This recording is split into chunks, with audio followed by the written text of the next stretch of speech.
Okay, then let's start then. Hi, everyone. Thank you so much for joining. My name is Yukari Peerless. I'm on the NAJC's Arts, Culture, and Education Committee. We call them ACE Committee. And today we're putting on this special Zoom session called In Conversation With series with Next Generation JC artists. Thank you so much for coming on. If you're just joining now, can you please turn off your camera and also mute yourself? And I recommend click on the three dot on the top right corner of that little screen. And is it the other way? You're pointing left, Kunji, but then you can do hide non-participant. I can't remember. Hide non-video participant. Right, please. Then you'll only see the speakers. I recommend that. Okay. So again, thank you so much for joining. Today, Kunji Ikeda would be the host, and we have four next generation JC artists joining this conversation. Let me quickly introduce Kunji. I'm just gonna read from his bio, but Kunji Ikeda aims to redefine narratives of the body and show how physical communication can lead to physical, emotional, and spiritual well-being. His fearless political work has earned multiple Betty Mitchell Award nominations for performance and choreography. In February 2020, Kunji was invited into the rehearsal process of Akram Khan's new work, Creature, with the English National Ballet.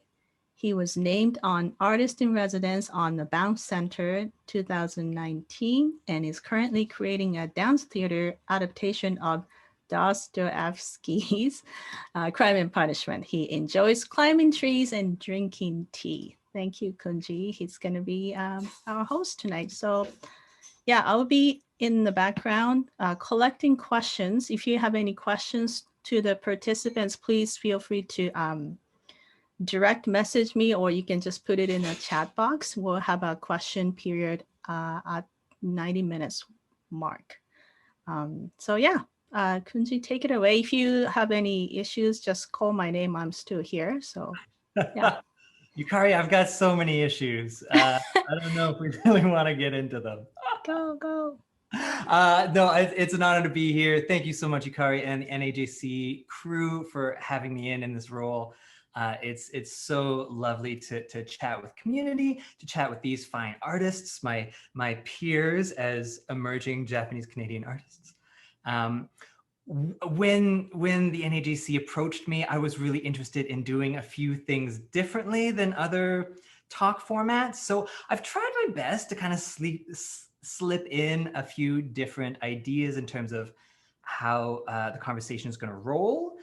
We've got a few like drawing names from a hat coming up, as well as rather than me reading these the bios of these beautiful performers, to have them right before you all arrived. We were in breakout rooms and they're going to introduce each other. So I'll welcome the stage now to allow these performers to introduce one another to all of you.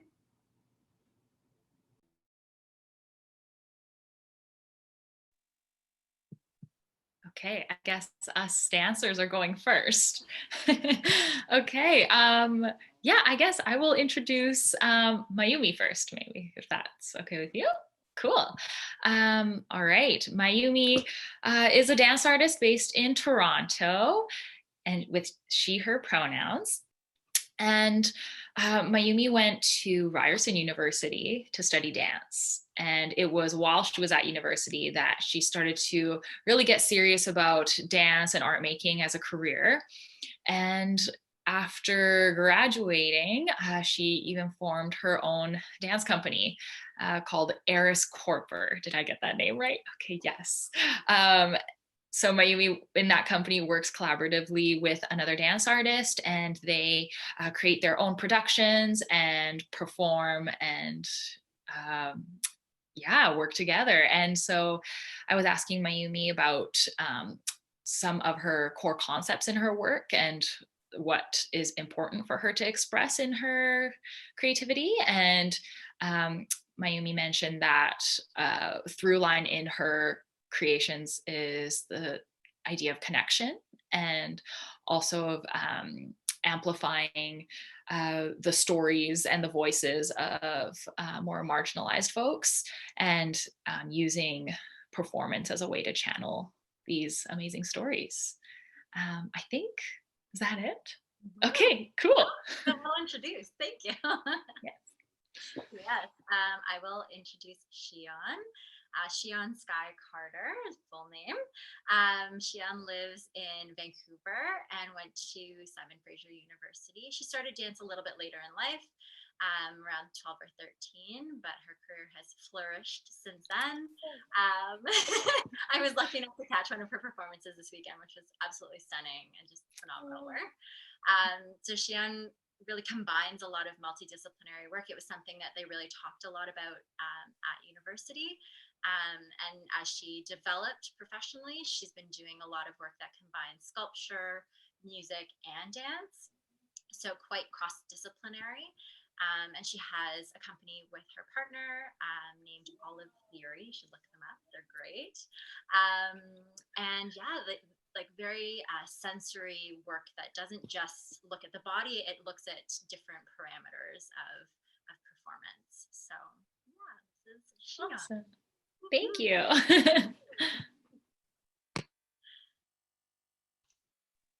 I guess it's us. Yes, it is. We're the actor folks. So actor Apparently. Yes. in our best lives. Shall I introduce you first? Oh, okay, sure. Okay, sure. Everyone, this is Morgan Yamada, pronounced she, her. Morgan is from Edmonton, where she went to U of A, University of Alberta, where she got a BFA. Morgan is a theater human who does everything in her own words. And currently she is, among many other things, a producer at Azimuth Theater. And recently there, she's been doing the very important work of pivoting this festival that they put on, which up until now has been a collision of dance, other forms, all in this festival, and pivoting that to an online platform.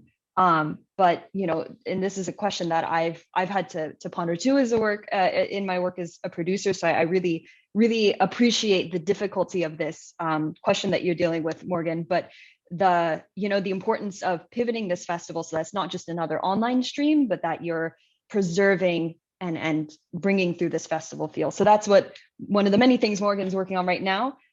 She is also a fight choreographer with Fight Directors Canada. She is a teacher apprentice there, or is a teacher apprentice there right now, which is just awesome. She can kick your butt in real life and in stage life, because she also did judo growing up. Both of her parents are black belts, which I think is absolutely cute and wonderful. And other than kicking people's butts on screen and off, she loves to bake and took a pastry course with her aunt, which is so sweet. Yeah, that's Morgan in a very, very brief nutshell. Oh my gosh, this is just, we're so good at this. We're so good at this. And the person who wonderfully introduced me is Kanon Hewitt. She's on pronouns. They grew up in Tokyo, and then came to Canada and went to UBC for university and graduated in 2019. And since then, they've just been like crushing it. Just winning at everything. And they do so many different things, video design, as well as producing, as well as acting, and just, I appreciate another theater human. And as well, they just finished up their basic actor combatant when they were working out in Vancouver. So they also do stage combat and grew up dancing, as well as doing some martial arts too, which is sweet, and have a collection of swords, which are boss. Yeah, anyway, super cool. And a project they're working on right now, as we're all kind of like fluctuating in the digital world, is an adaptation of Lady M with Tomoe Arts, which is super interesting, taking like video from dancers and making it into a new thing, and a new just exploration of something that exists. So how you bring it into this new world that we're all living in, which like also allows us to meet this way, I think is really, really wonderful and really cool. And yeah, which is great.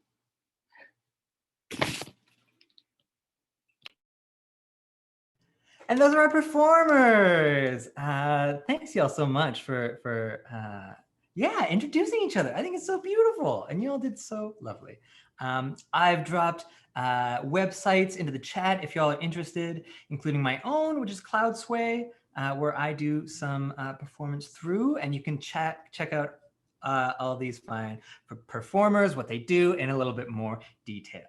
Now, what we are about to do is one of my makeshift little games here. I'm gonna say goodbye to all my pals. They're all gonna jump off video. I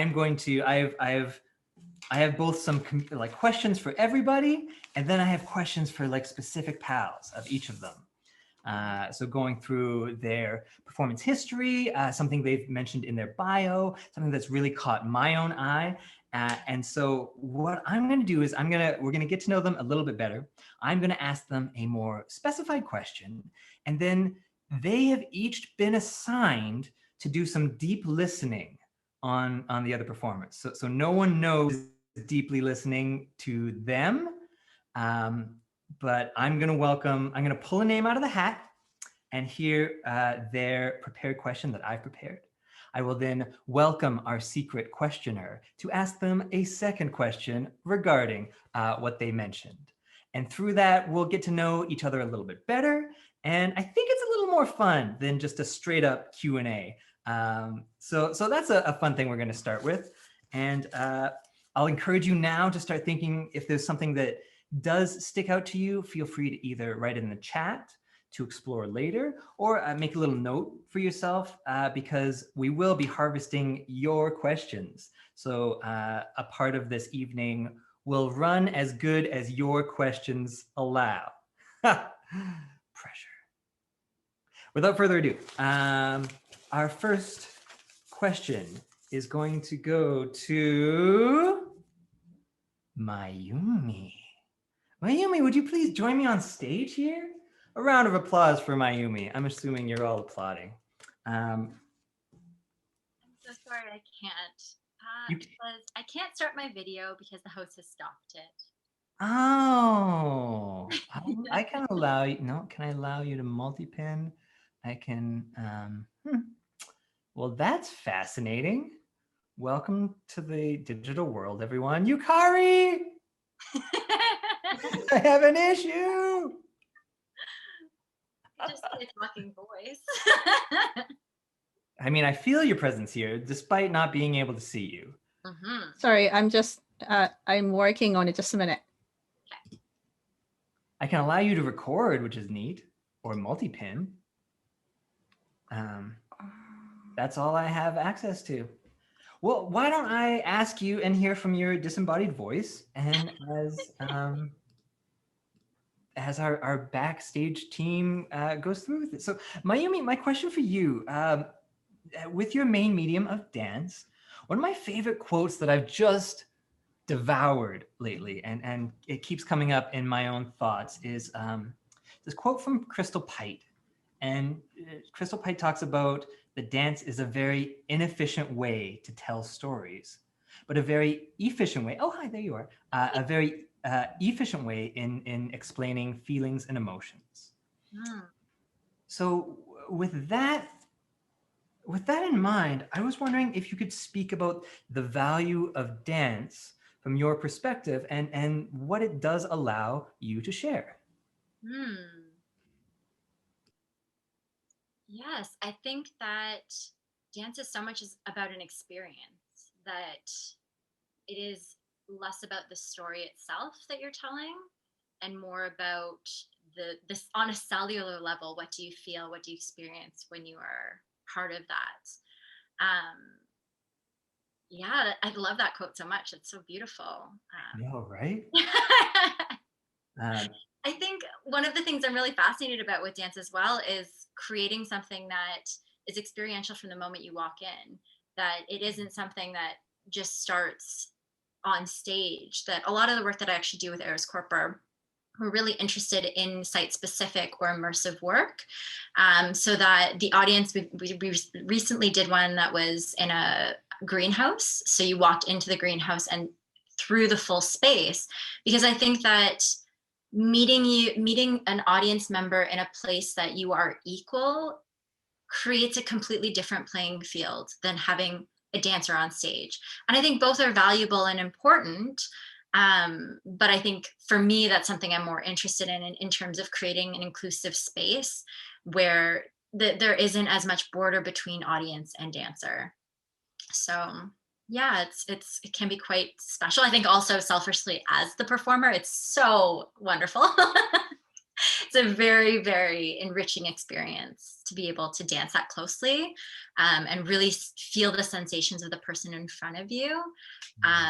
It's very intimate, and therefore I think that it builds a different kind of trust than perhaps a distant stage performance would be. Yeah, I have another thought on that, but it's escaping me at the moment. So. Oh, that's so beautiful. I have a few different jumping off points, but why don't I welcome in our secret listener with a question? Surprise! Surprise! So my question is kind of like a two-parter. I'm not sure if that's allowed.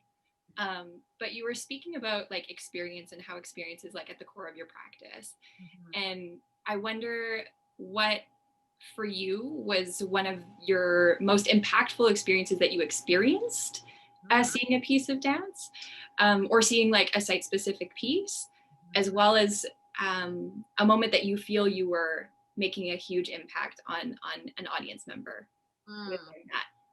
So one, when you experienced, and two, when you experienced someone else. Yes. Well, the first thing that comes to mind for the strongest connection I've had with an audience is one of the pieces I've co-choreographed with Lisa Emmons. It's called Parentheses. And that piece takes place in the round. So the audience surrounds us. It's a very intimate setting. And midway through, I mean, I'm spoiling it if you haven't seen it, but midway through, I walk around and I connect my hand to my chest and then my other hand to an audience member's chest. And we stay there for a second. Sometimes we close our eyes. And I actually often change the connection based on what that person is giving, that energy. And it's so rewarding. It brings me to tears half the time when I think about it. It's very powerful to be able to have that moment with someone. And I think that's sort of what Crystal Pite talks about, is like going beyond the words, that we both feel that sensation. I remember very distinctly that there was a woman that I did that with. And at the end of the performance, she came up to me and she was bawling. And she was like, I've had such a hard year. I've had a lot of just pain and agony, and it felt like you took that away in it. And literally what I was saying to her while I was touching her chest was like, it's going to be okay. Like it was just, and every person I touch, I'm like, I think of something else, like whatever energy they're giving me. And to have somebody have such a visceral reaction and to sort of have that reaction so aligned was really, really powerful.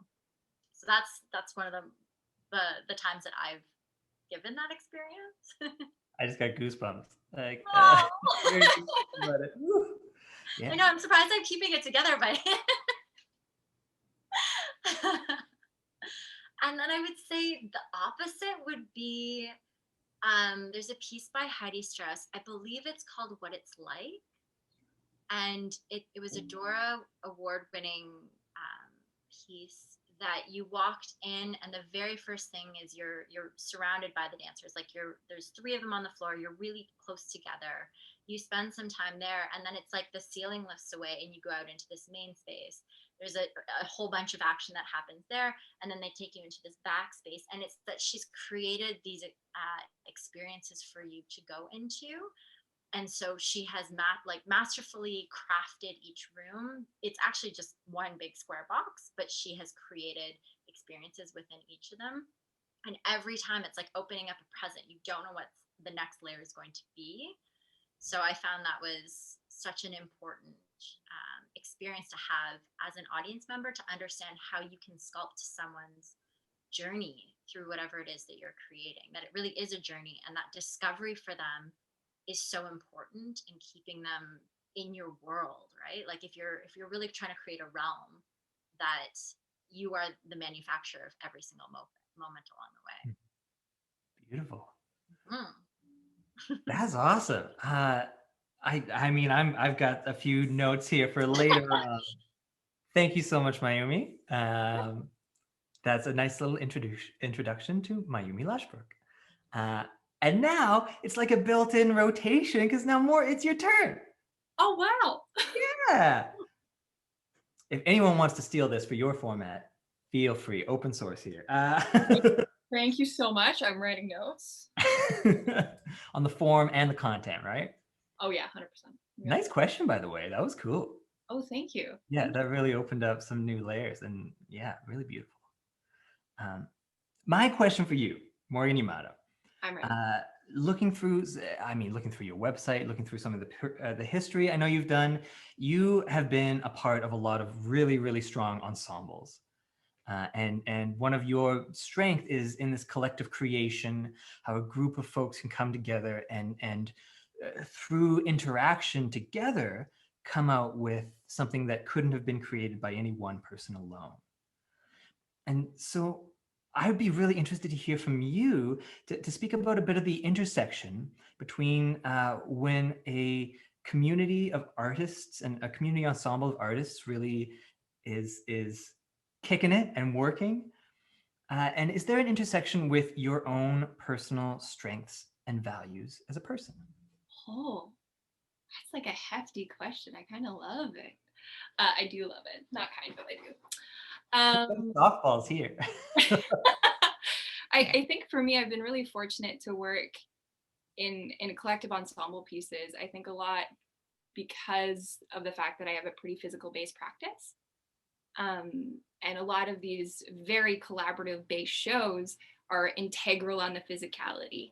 And about supporting each other. So some of the shows I've been a part of are like, we wrestled in Ghost Reverse Giant, which was like, we learned how to WWE wrestle in like, I think like 9 weeks or something, like over the course of 2 workshops. And it was just like, okay, this is an adventure. And then as well as other physical ones where team is integral. And I think I'm also drawn to those kind of pieces.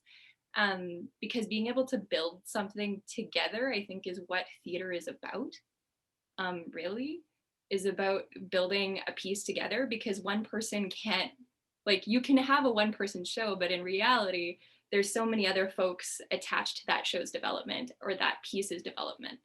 And I think ensemble-based work is just, it's more clear what the structure is we're all creating a thing together. And I also like know that for me, like I'm a very opinionated person, but I like to have a voice at the table.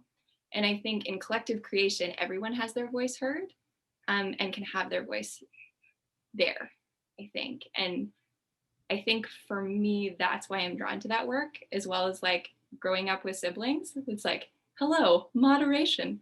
Hello, let's have everybody's voices heard. And I know for me, like I care about what is fair.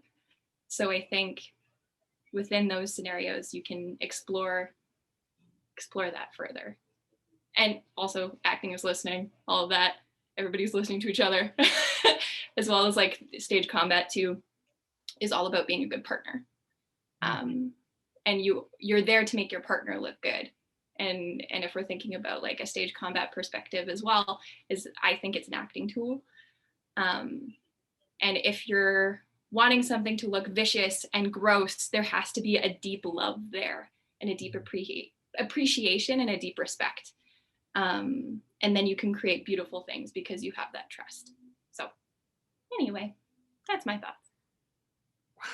I love that. There's so many.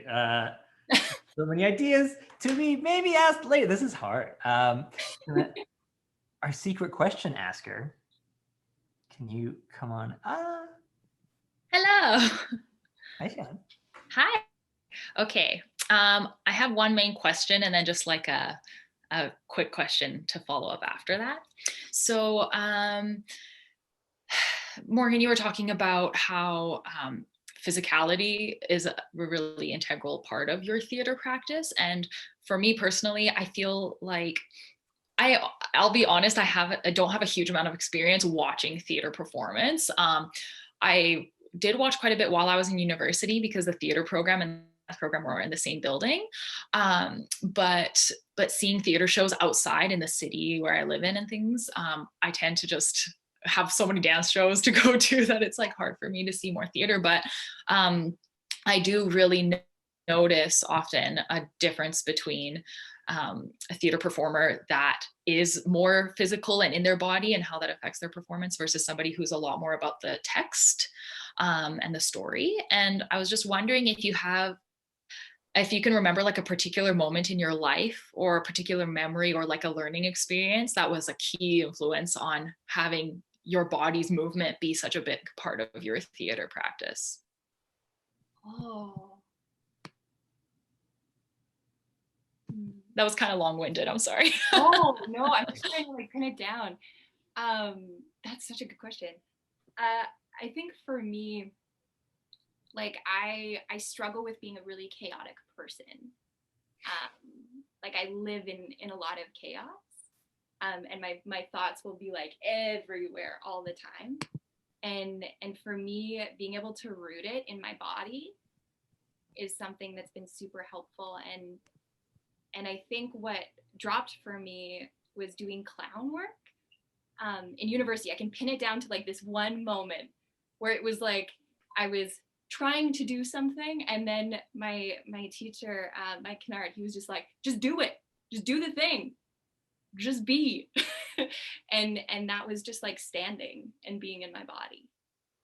And I think that's one of those moments where it just like was aligning, where it's like you're more powerful in conveying stories through text if you're centered and in your body.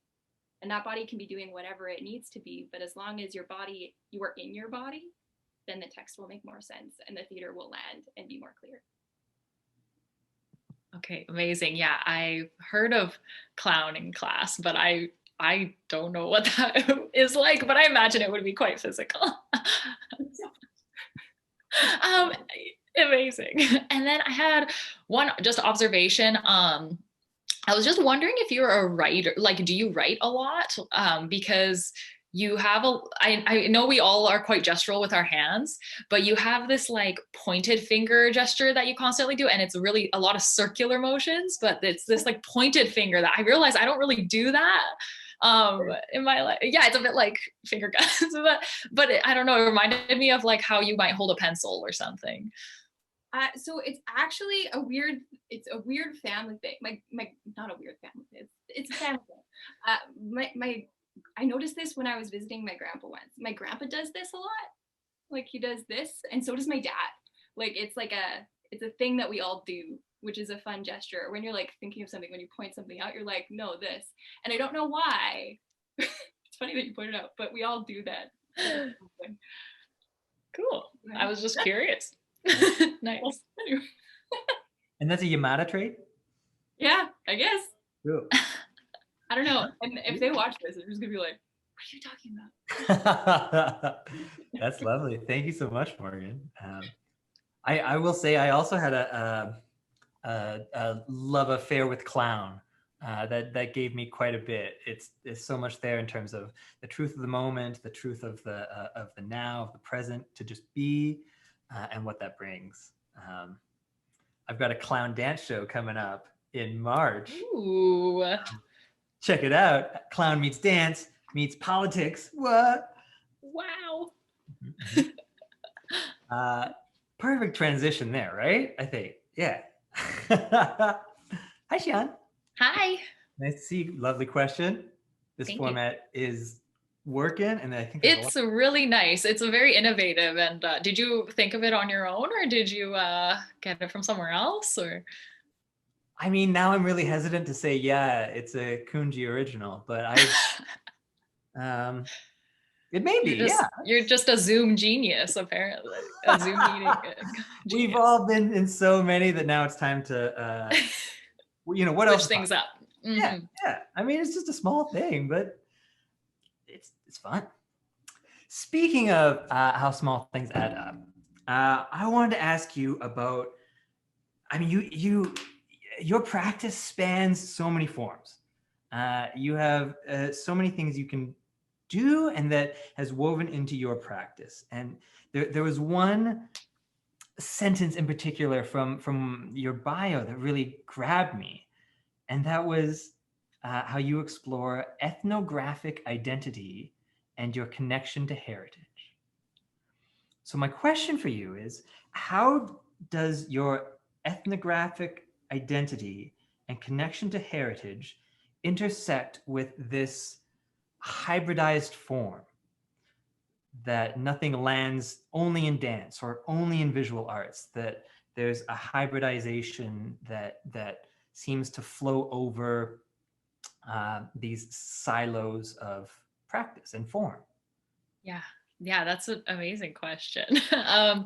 Yeah, so I think that when I was first starting to create my own work more, I wasn't really considering my past and my ancestry a whole lot, to be honest. And it was more so when I started working on my current solo project called Residuals in fall of 2019. I've been working on it since then. That's when I really realized how much all the different aspects of my identity and all the different elements that make up me have actually approached my or have influenced my approach to movement over the course of all of these years that I've been creating. And it was really a wake up, like a call moment for me. I'm like, wow, like I really have a lot of these influences from my past and from these from my roots that have been really affecting the way that I perform and the way that I move in my body.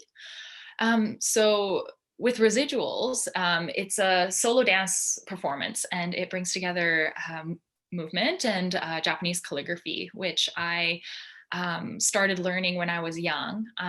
For a bit of context, I was born in Japan in Gifu Prefecture, and I moved to Vancouver when I was about 6.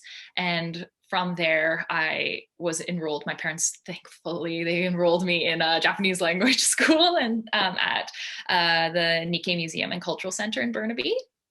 So I went to that school for 10 years. And while I was a student there, I was taking Japanese calligraphy classes with the headmaster of the school, Yoko Murakami. And she's awesome. And she's still teaching calligraphy to this day.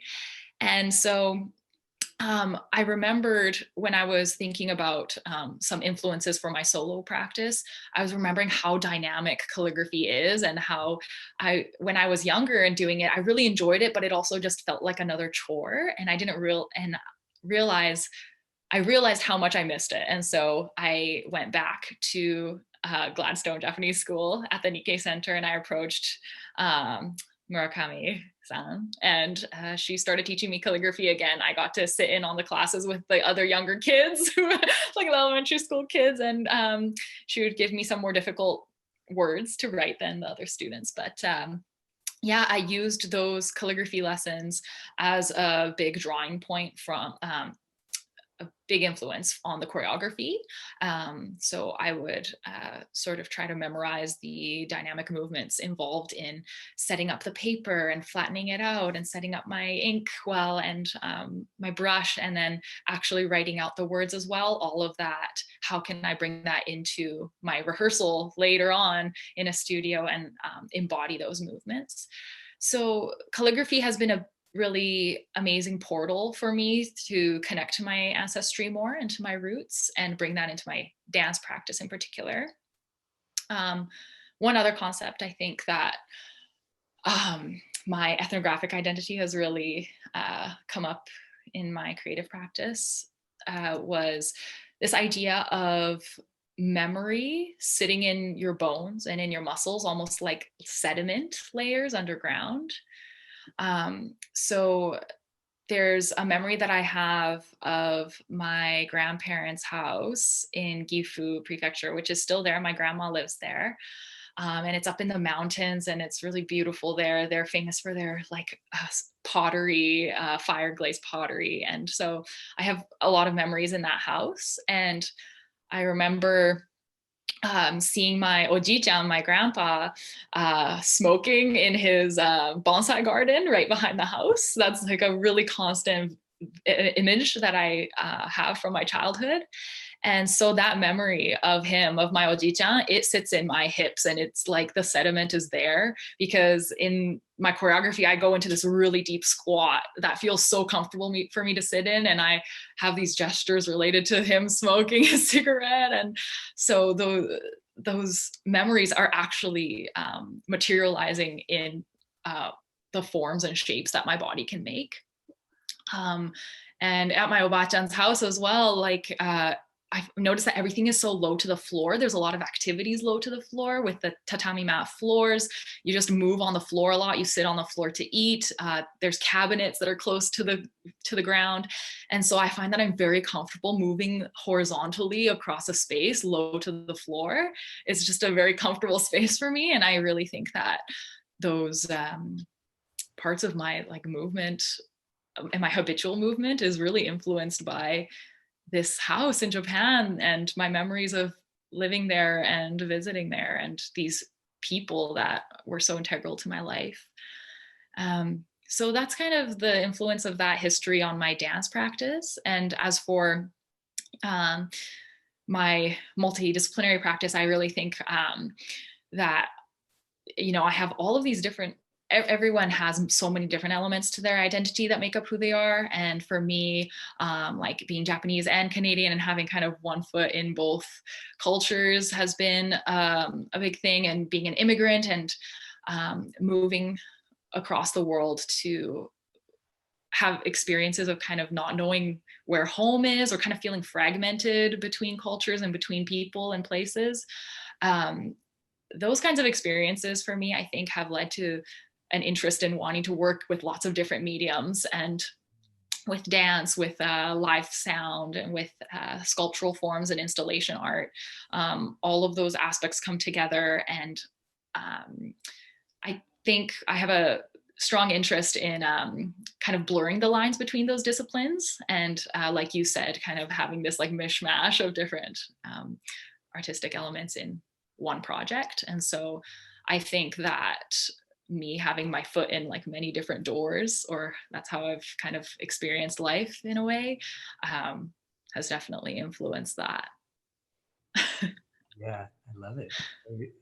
I love that saying of we're mishmashed people. Yeah. Well, I think there's so much truth to that. Yeah. But before I get too into it, I will welcome your secret question asker. Hey. Hey. Oh, can I just jump in? Please do. Sorry. My head is like spinning, like most, especially because I guess I just like don't meet as many people who have like a bit of a background, like who grew up or were born in Japan and then came to Canada as like a first generation immigrant, I guess. So my assumption is that, you know, when I sort of meet people like my age-ish who are Japanese, Canadian, or whatever, my assumption is that they sort of were born and raised here and they have a history, you know, maybe with the internment here and everything. So my head is spinning that you were born in Gifu and you have an upbringing there. And yeah, so many things that you touched on, it speaks to me so much. So it is, I'm so glad that I was paired with you and I got to really deep listen to that. And yeah, I wanted to ask you more about, you know, especially as someone who has had an upbringing both in Japan and in Canada. But for example, like compared to myself, you came to Canada at an earlier age. And so you've had, you know, for example, more of an upbringing in Canada than I have. I'm really like curious to hear about your sort of experience being mixed race, so like and visibly mixed race, both in Japan and in Canada, and how, you know, if any way that influences the work you make here, and whether, yeah, location has anything to do with that. I don't know if you've like gone back to make work in Japan at any point, but yeah, curious to hear your thoughts on that. Oh my gosh, yeah, absolutely. I also was realizing, just like hearing the introduction that Morgan did for you, I was like, oh, I think that there's just like more parallels here. I'm like, how, I can't believe we haven't met before this event. So yeah, that's pretty amazing. Yeah, I think, so yeah, I lived in Japan till I was 6. So I only went to kindergarten, like preschool kindergarten while I was there. It's so interesting. I think times have changed a lot, and especially with media and like more widespread technology, just like connecting the world a bit more. But I remember like going to the playground and being told I wasn't allowed to play here and things like that. And it's just so interesting how there are these like strange like thought processes that like even young children, like 4 or 5 years old, will pick up. And so that's one particular memory I have of being like visibly of mixed heritage while living there. But at the same time, it's kind of an interesting, like, ooh, wow, kind of like a strange interest I've gotten from like people who work at stores and things like that. It's kind of strange to talk about, but yeah, I do wonder now that I am more of an adult, and I have visited Japan like maybe once a year or once every 2 years since I moved, but now that I'm an adult and also an artist, I really want to travel to Japan to do an artistic residency or to perform there. That's like a big dream of mine. And I do wonder how those elements of like my experiences while I was living there and my experiences being mixed race, being in Canada too, how they'll play into me experiencing like an artistic pursuit in Japan. I really am interested in connecting with artists there, but I also know that the artistic landscape must be so different there too. So it's something that's still an unknown for me with being an artist and having roots both in Japan and Canada and wanting to go back, but I also have a bit of like a hesitation, I guess. And I think I also have a bit of a hesitation because this is something that I've struggled with a bit recently with the new work the piece that I'm working on, the solo Residuals. Japanese calligraphy was actually something that's quite precious to me, and it's something that it's an art form that I really admire, but I also did training in it and am continuing to do so. And I'm also consulting another calligraphy artist in Vancouver named Kishu, who's an amazing calligrapher, and she's been really informative and kind of being like a dramaturgical eye in that aspect of my work. But I find that I'm nervous in my applications that I've written for artistic opportunities in Japan. I'm nervous that I could be viewed as like appropriating a traditional art form. And even though I definitely I have so much respect for the traditional art form, and I know that there is a preciousness there in Japanese culture to like keep traditional things the way that they are. But I really want to bring this like new more modern perspective and bringing dance and calligraphy together. And I really hope I can make that happen one day. But I have felt a little bit of a tension or a friction. Maybe it's just from my perspective of not being selected for these opportunities, but a bit of it is a bit like, oh, I wonder if I am, like, what is my agency here? What is my approach, and how can I really express what I'm trying to express when there are some cultural differences? I mean, hold on to that thought, because we're absolutely going to talk about both cultural differences and new work as we roll forward here. Holy smokes, beautiful thoughts.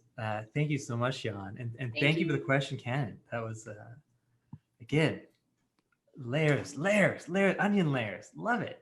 Hi, Kanon. Hello. I'm having such a great time. How are you doing? I am having a lovely time as well. Oh, yay. You as well, reading through some of the work you've done, and I mean, it's so diverse. It's so like, you've done it all. Thanks. performer, actor, playwright, project designer, sound designer, stage manager, fight director, festival producer, associate producer. You've worked with MTV Japan. But you've done like, that's huge. So I mean, congrats, big congrats on your diversity and your artistic chameleonery. My question to you is a bit simple, but with such diversity and such an ability to, with that skill list, the ability to almost choose in what context you're working on something or which hat you're wearing, when and why do you say yes to a project? I think you're overestimating how much I get to choose my gigs. I'm still trying to pay my bills. But thank you. I'm very flattered. Yeah, thank you so much for that question. And I mean, I've had like a few opportunities to choose gigs, and I guess you know, for the question of when and why do I choose, I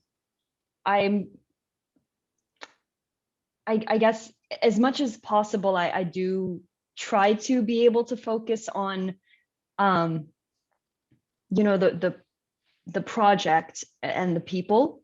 You know, it's not always possible to prioritize that necessarily, depending on what I need to pay that month. But it's you know, I think it's something that a lot of artists can relate to, wanting to ideally work on stuff that speaks most to you. And so yeah, in sort of leading up to this talk too, I was sort of thinking about some, you know, questions around the topics that you've brought up, and I was trying to look for like through threads in my work that I've especially like work that I've been on as like a designer, for example, or a stage manager or something like that, where I'm not necessarily part of the generation or creation of the concept as much. I'm more sort of helping to bring to fruition someone else's like core concept. I was looking for some through thread there that, you know, maybe speaks to my identity or something like that. And I wasn't really able to find something that throughout the projects where, you know, there was something similar in each that was drawing me to it. So I guess that means that, you know, it's just each is sort of a lucky combination of a project that that, you know, speaks to something that I'm passionate about, even if it might not be something that I can directly relate to, as well as the people working on it who, you know, sometimes, you know, we do projects just because we want to work with the person that's making it and stuff too. And but I've been very fortunate in being able to be on projects that have been so enriching in one way or another. You know, I learned something from, and having been able to draw on a wide variety of skill sets, I'm fortunate that it's sort of kept me employed because I can pivot and bounce from one thing to another.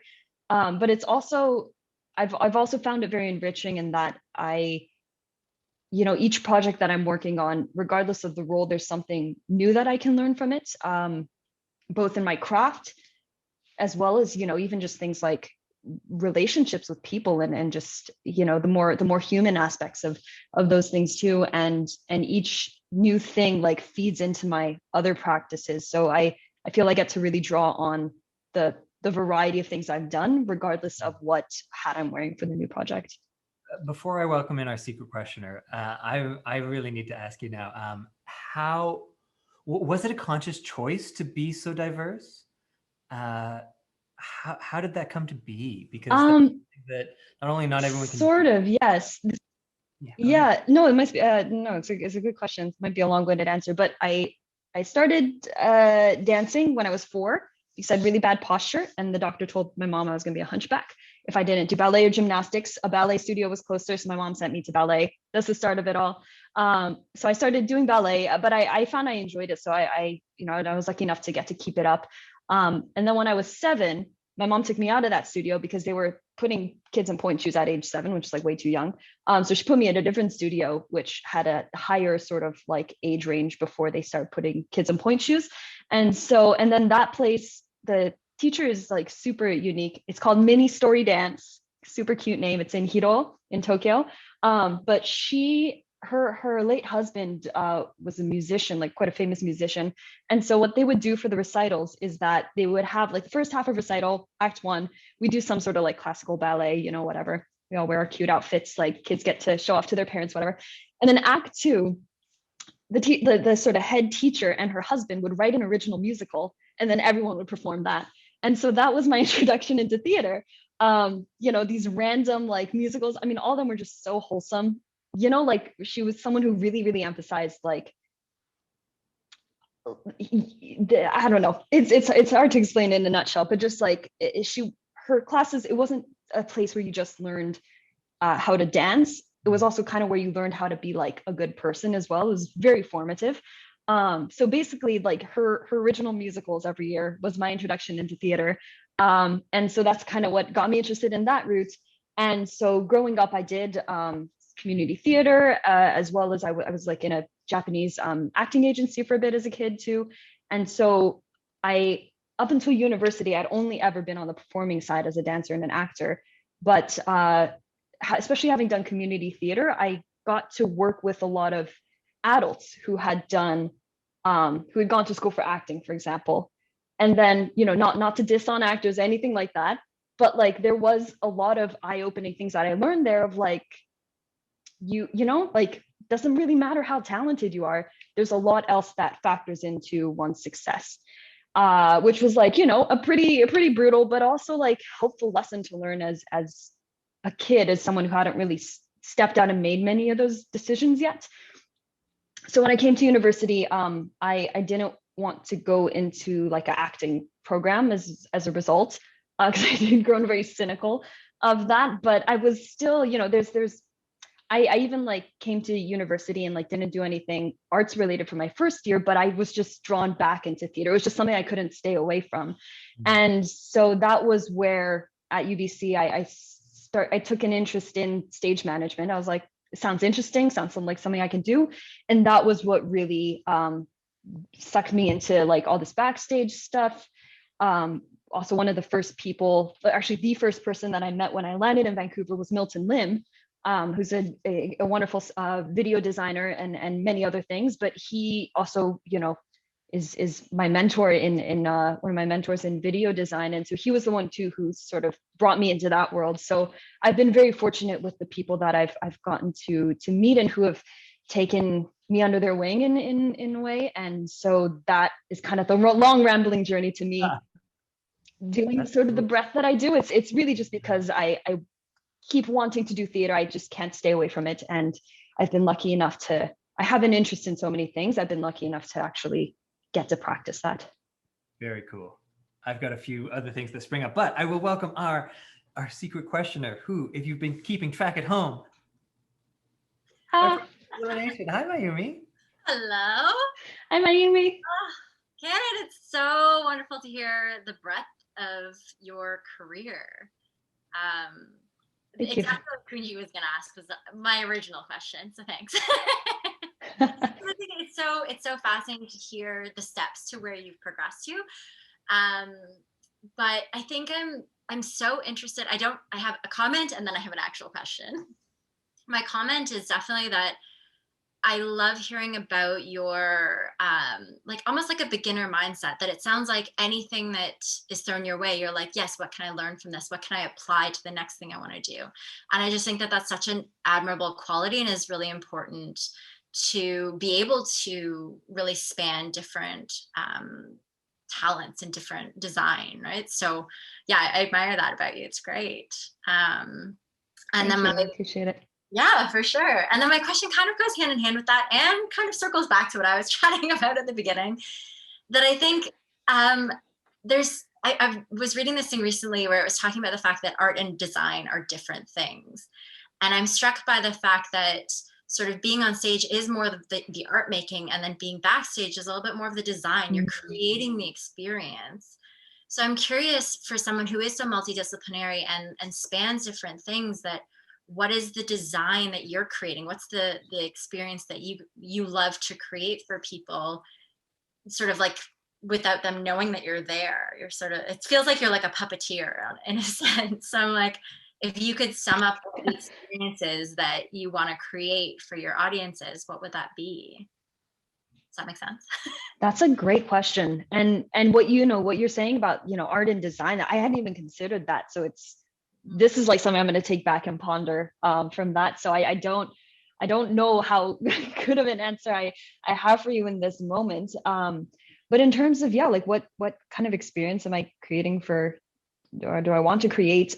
I think, very simply, something that drew me so much to performance, be it dance or being on acting or whatever, something that drew me so much to that, and something that kept bringing me back to theater, for me, it was the experience of, to put in a nutshell, it's like the experience of being on stage, and like you do something, you do your line, whatever, you do your scene. And like the moment when it's not like they're applauding or anything, but there's just like that sort of silent moment where you just feel that connection with the audience, where it's just like the air is very charged. There's not really like anything happening so much, but it's those like really, really powerful moments of connection. So that was that is like the magic that I'm always chasing. And I guess even when I get to be backstage, it's really exciting to be in a position where I, kind of like you said, puppet mastering that, the creation of that, and I think, I can't remember, I think it was who said it earlier, but someone was saying something very, very astute about, like the one person can't, it's not about one person, it's like even that magic is created by a team around them. And so there's something that's also so rewarding about supporting, what the audience sees, which is just whatever happens on stage, be it person, light, sound, whatever. But it's so rewarding to see that grow into what the audience sees, and to support it, and to, know, especially with like design work, you get to really work those fine moments that the audience doesn't notice, but that their senses notice. And that, really creates, like really makes or breaks, like to what level that magic, that experience gets cranked up to. And so, yeah, I feel that, every role has such a big hand in creating that. And so that's, yeah, it's, I love to do any role really as a result. I definitely hear that. Oh, beautiful. I'll welcome back Shion and Morgan here in a moment. Thank you so much, Kanon. If I may even connect a few dots here that you've all been thinking and saying and hinting towards, and also in the guise of having a different kind of Zoom experience for y'all, what I'd like to invite right now is a bit of this, as Kanon spoke about the magic of feeling that connection to the audience. As Morgan said, we can't do it alone. As people, we need other humans there. And what I'd like to maybe use as a vehicle is, I was hoping, Mayumi, you may be able to walk us through a bit of this idea of a hand on the chest, that I would then welcome the five of us to take a few breaths together, maybe, I don't know, 5-10 breaths. And you, wherever you are, whatever you're doing, you don't need to be sitting in front of your camera. Maybe you're doing dishes, I don't know. But I would welcome you to also join us in this, to have a bit of that magic of, as Kanon said, maybe nothing's happening, but there is something in you that understands the magic and the connection. Mayumi, would you do us the honor? I would love to add a secondary thing too, if that's okay. So we can start with placing one hand on our chest. You can pick which one. Just taking a second to feel that heartbeat. And I invite you to take the second one and place it in a place that makes you feel connected to everyone else, whether that's reaching out towards your screen. Maybe I feel like putting my hand on my laptop, so there's a little bit of heat from my hand. Whatever feels like you can reach out and you're sending the energy both inwards and outwards. And if it feels right, maybe closing your eyes for a second, just to tune in to where you're at, what you're sensing, and anything that's coming up, any offerings, listen for them.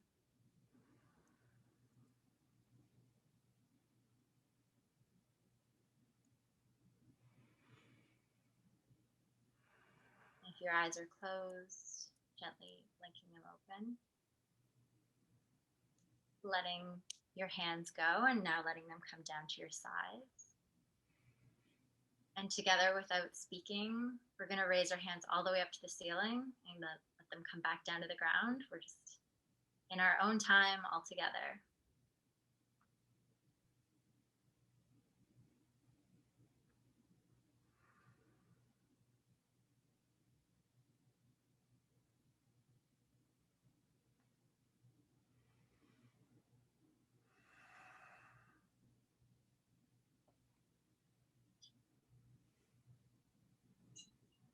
Thank you so much, Mayumi. Beautiful. We're more connected than we think, and we have opportunities like this, and it's so gosh darn lovely. I did want to have a little moment to say, like, how many of you have spoken about, I can't believe we didn't know each other before this. I really want to applaud NAJC for making things like this happen, because in the same way, I didn't know that so many of these beautiful artists existed. And as Shion mentioned with the Nikkei National Museum and Cultural Center, I've been able to, throw that in the chat, do a series of podcasts talking to Japanese Canadian artists. And each of these 4 artists landed on my like long list. I had a ridiculously long list, and I was like, I can't interview everybody. So this has been like a beautiful opportunity to continue the conversation. So we're getting close. We're getting this. We got so much to talk about. Let's start talking about some big ideas here, if I may, to kind of steer our ship into the storm and see what comes up. Because it really has been lovely to be able to chat with different Japanese Canadian artists across Canada and hear about what's going on right now. And one thing that I'd really like to ask y'all is, there's been a huge lens on both diversity, equity, and ideas of us versus them. This idea, there's this stat that I pulled that wasn't hard to find, that anti-Asian hate crimes are up 878% in Vancouver, and that they're up across all the countries. So my first question to you is, steering into this storm that we can guide together, what is our place as artists to speak about this idea of us versus them?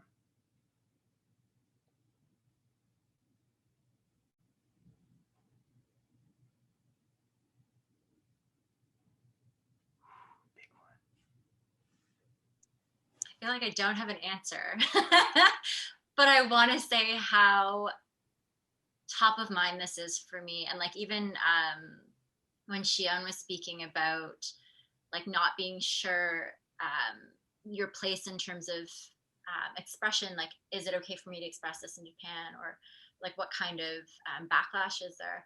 I think about that all the time, and I think it's so important for us to really question and be aware of everything we possibly can. Like, it's sort of that beginner mindset that I was talking about with Kanon. Like, that openness to always learning is such an important step. And being an artist, I think that we're in a really great place that is prioritized in everything that we do. That creativity, that openness to the possibilities.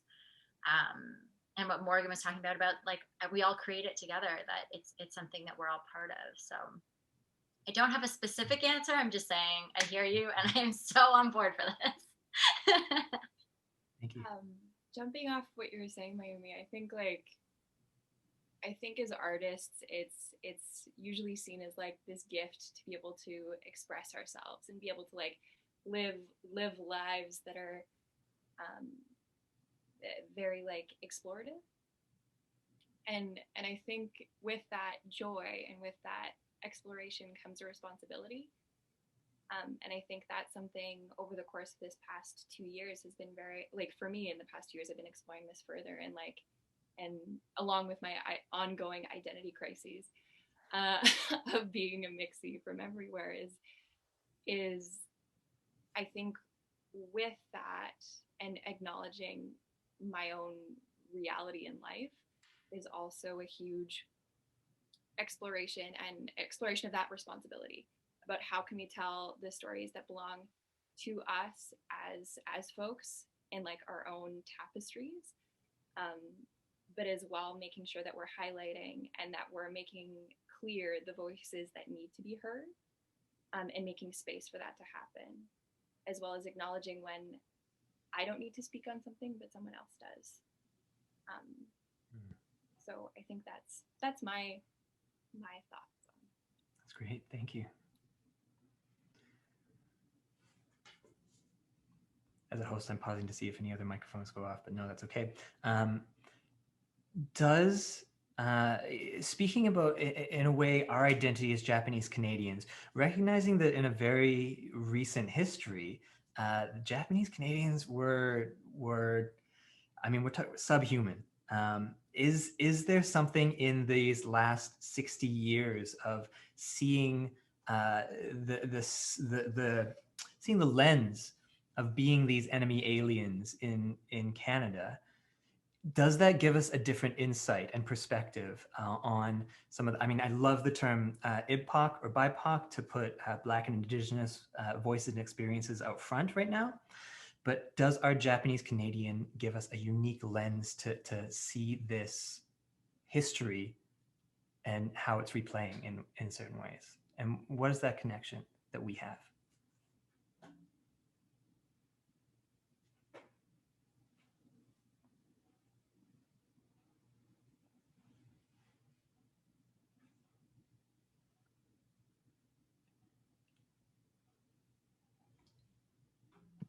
I feel like one exciting thing about being a next generation Japanese Canadian artist, plugging the name of the event, is that that's an element of the now, and it's the present day and moving forward. I think something that's so exciting with this new generation of artists that we're a part of is that we are able to put forth all these wild, new, crazy ideas and provide like twists and turns and modern perspectives. And sometimes it is about providing that perspective on topics and concepts that are already very rooted in the present, or it's about providing those new perspectives, this like present day, I guess, youthful like kind of perspective on the past and on history. And so for me personally, being I hate to admit that I really don't have a huge amount of knowledge on Japanese Canadian history in Canada because of my family not having been a part of that history here. But when I was mentioning earlier about like growing up going to the Nikkei Museum and Cultural Center for Japanese School, these images and these artifacts were there and I walked past it every day. And I always looked at them and I was like, oh, look, those artifacts are really interesting. But it wasn't until more recently that I actually went through the museum and looked through the artifacts and started to learn more. And it's such a deep history, and it's so, it's had profound ripple effects, I think, on even folks like me who my family lineage isn't even like exactly directly correlated to the internment camps and all of these horrible atrocities that happened. But yeah, I feel like me and these other amazing artists that are here and this amazing community of Japanese Canadian artists that exists in Canada, which I have just only over the past year, I think, been really starting to make more connections with Japanese Canadian artists across the country. I feel like we're a force to be reckoned with, and we're going to be putting out such amazing work, and there is so much work happening. I'm just so excited to see what these like new perspectives on this dark historic period will keep coming out and being created.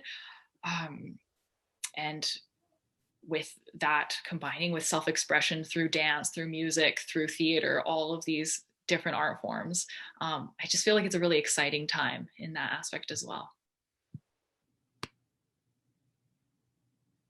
Yeah, I second Shion on that too, both in like my lack of knowledge on that, relatively speaking, coming here. Like I had a sort of American education growing up, so I was aware of internment as it was, you know, as much as the history books will teach you in the States. But, you know, even then I just hadn't even extended my awareness to be like, oh yeah, that would probably have happened in Canada too.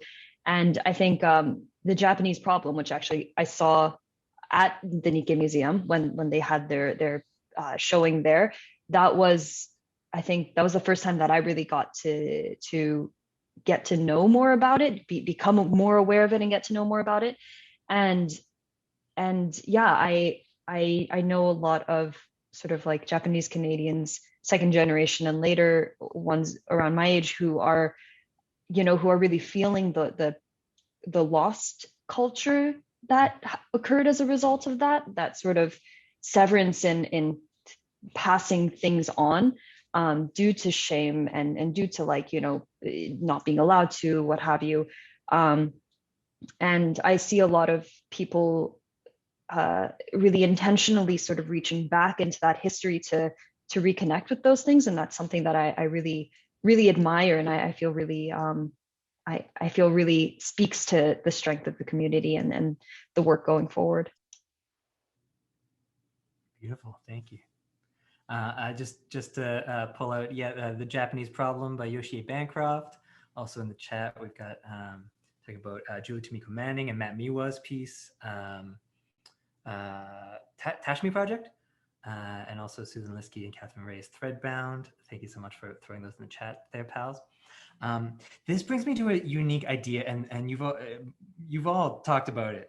I'll pull out Morgan. You said you had this ongoing personal identity crisis. Shion, you talked about having one foot in the world of Japan, one foot in here, and we've also spoken about it in different ways. And I myself had, in a similar way, a really unique coming to my Japanese Canadian identity, my Nikkei identity. How has that developed for you over time? And has there been a time that you asked yourself this question, am I Japanese enough?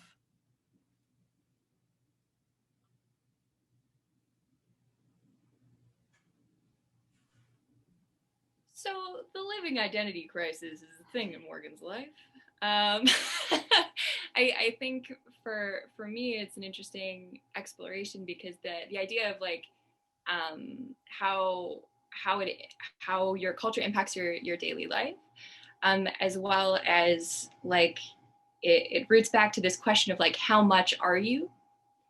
And I think for me, being I'm a quarter Japanese, like, and that's my life. But I was also raised at a judo club and like how to make food, and food is such an important part of my life. And that side of my family is very strong in how I was raised. But it is an interesting adventure living here as well, because I feel like here you're categorized by what is different about you. And in growing up, that was the thing that was different.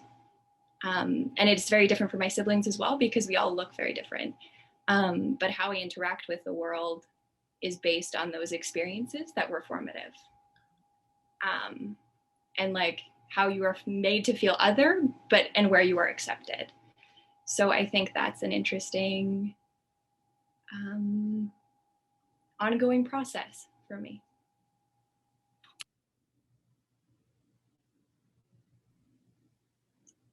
I think that imposter syndrome is real, and no matter what we're talking about. Like for me, it's not only do I feel like an imposter saying, like claiming Japanese heritage, it's also imposter syndrome of claiming white and even like dancer. Like all of those titles can be really, really hard to grapple with. And I think the realities that I'm understanding now are that the way I show up in the world is that people identify me as Japanese, even though I'm half and whatnot. Like it's how other people perceive me that can really be both problematic and amazing. Like I think the biggest thing I would say is that we hold all of those things at the same time. I am both white and Japanese. I am both an amazing dancer and a terrible dancer. Like all of those things coexist. And I do think that when we don't allow them to coexist is when we run into issues, when we have xenophobia being so high. Like all of it, everything that we've just talked about is all compacted into really not being able to hold all of those simultaneous truths of our experiences and the intersections of how we show up in the world. It's definitely something that I'm trying to understand through my dance practices, and also on a personal level outside of that. One of the things I've really been working on has been around the Japanese internment, and the next couple pieces I'm working on are surrounding that, and it's helped me understand myself so much better.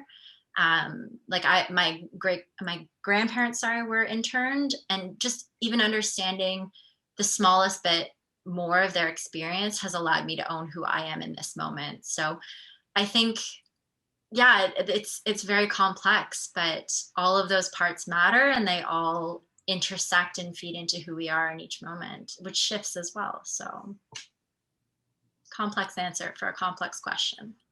I think that was an amazing answer. And I actually want to go off of basically what you were saying, Mayumi, the idea of all of these aspects of ourselves, these different elements, instead of separating them and harshening making the lines between them more harsh, like acknowledging that they all exist and coexist together, but also like actually leaning into it and embracing it is, something that artists have been doing for years and generations, but I feel like it's especially important now to kind of notice what those aspects of ourselves or of the world around us are there. If there's an attempt to like segregate these different elements, actually like lean into bringing those together, or lean into something that is seen as something that's potentially pointed out as negative by some people.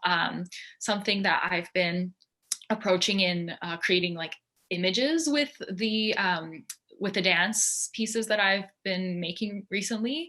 I think it's a common feeling for a lot of folks who have mixed heritage or are immigrants to have this fragmented feeling of where home is, whether it's with people or location, just having that fragmented feeling. And I found that in me creating choreography, I'm like, I feel like kind of broken up in multiple different places in my brain too. And I feel this like yearning to be in multiple places at once.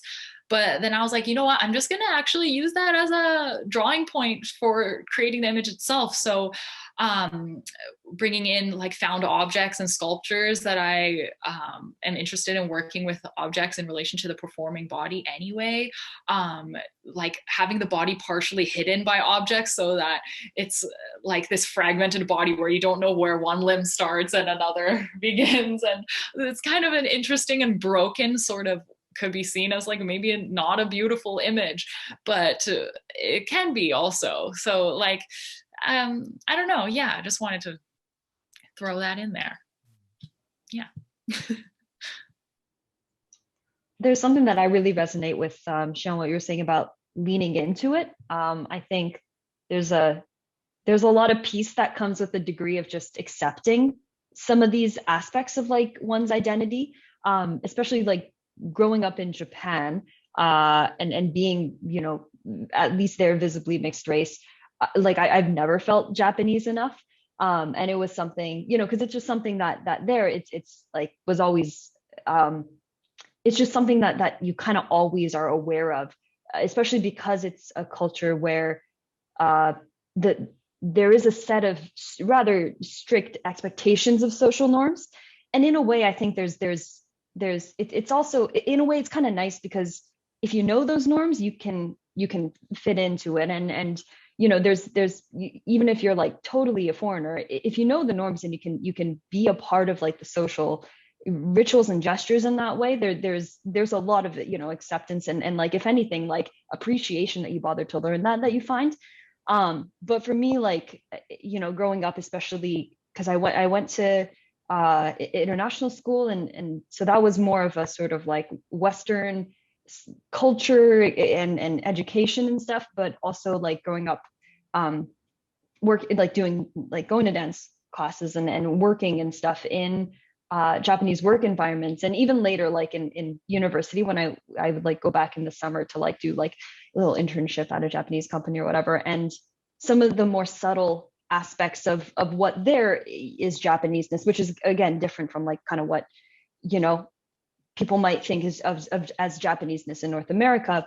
It's yeah, there's like no moment where I can feel fully settled in a Japaneseness, because, you know, and in ways too, like, it comes back to self-acceptance. I am not Japanese in a lot of ways, and like it or not, I am like a third culture kid in that sense. And I am, you know, mixed race, and I grew up in a multicultural household. And so at the same time, like I also, there's like an acceptance that I need to come to, that I am not just encompassed by whatever Japanese might mean to some people or to myself. And so that's been, I think, especially because I came to Canada, to North America, going into university, which is, I think, kind of like in hindsight, a pretty formative, like, you know, you're kind of becoming who you are as an adult sort of thing, and you're kind of trying to shed childhood and all that kind of stuff.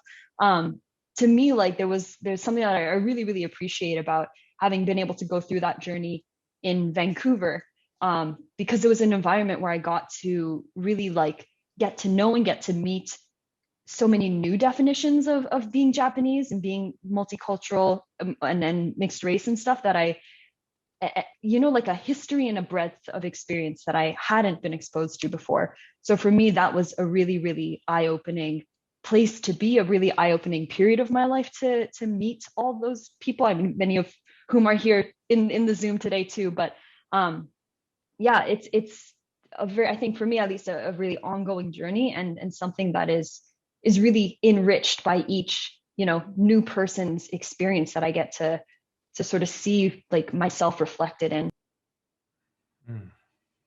Thank you all so much. It's I had the quote or the idea come to me of your, I think someone may have mentioned superpower, but it's that idea of like Batman's afraid of bats, like being able to lean into what you feel, what you're afraid of in yourself. And so I think there's so much, I think we've all spoken to, there's so much richness in not being sure you belong. And when others aren't sure you belong, that is a superpower. As an artist, you have so much to then draw from and explore and create from. And so I'm going to take this moment to say, please start filtering. There's been a lot of beautiful questions in that chat. I'll ask the lovely Yukari to maybe filter a few more. But please do continue. There's been some lovely chat and thought going in there. What I will shift to here now, just shifting our ship a little bit. I love this question. I love this question. You're all here because you've done some really cool stuff. I'm gonna throw that out there. You've done some stuff at this point in your career. What is one piece of advice? And I'm going to get two of you to answer this question, and then two of you to answer my next question. A, what's one piece of advice you would give an emerging artist stepping out of some kind of training program right now? And then B, what piece of advice would you give to yourself as a kid, as like a 10-year-old kid? Whoever answers first gets to answer what they want to answer. Okay, I'm turned off on my microphone. Dibs. I'm going to answer that first one because I was actually having a conversation today with a friend of mine, a colleague who is a dance artist, and we were actually talking about this, about I guess my experience, reflecting on how I started working more as a freelance artist and starting to enter the like arts community as a graduate from a university program. And so this has been on my mind today, so that's perfect. A really important part of my, like, I guess, transition from finishing my dance training and becoming an emerging artist, I feel like that bridge, it's a different length of bridge for everybody, but I was really nervous about it being this like big, long, like gap between the two things of like, how do I transition from being a student to transitioning to being an emerging artist?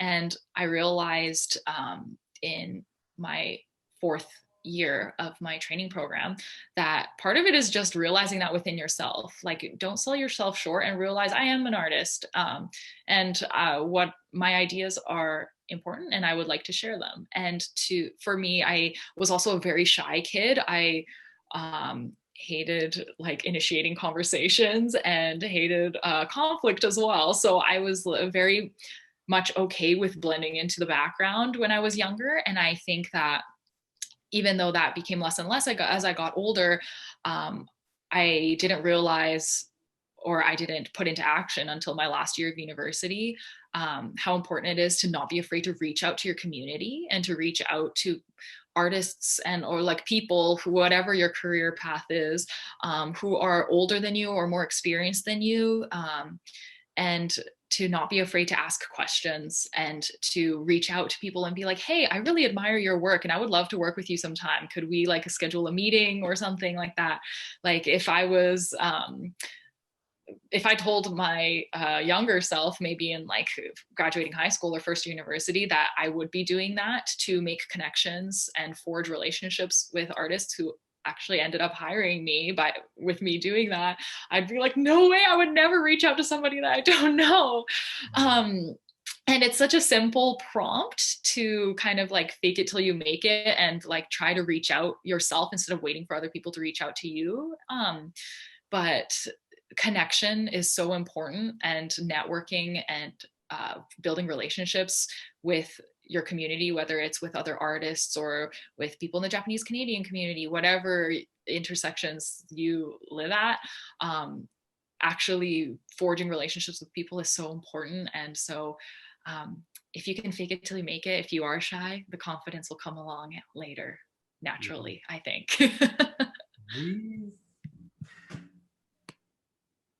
Who's next?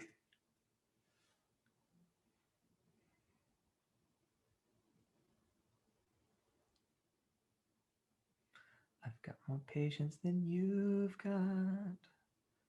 I've got more patience than you've got. I'll take dibs on the second question. One of the two people with the second question. I was first gonna just say that advice I would give to my 10-year-old self would be to like stretch, damn it. You can't just bounce around. You'll feel great the next day, but it's gonna change really soon. That would be my advice, I guess. But more usefully perhaps.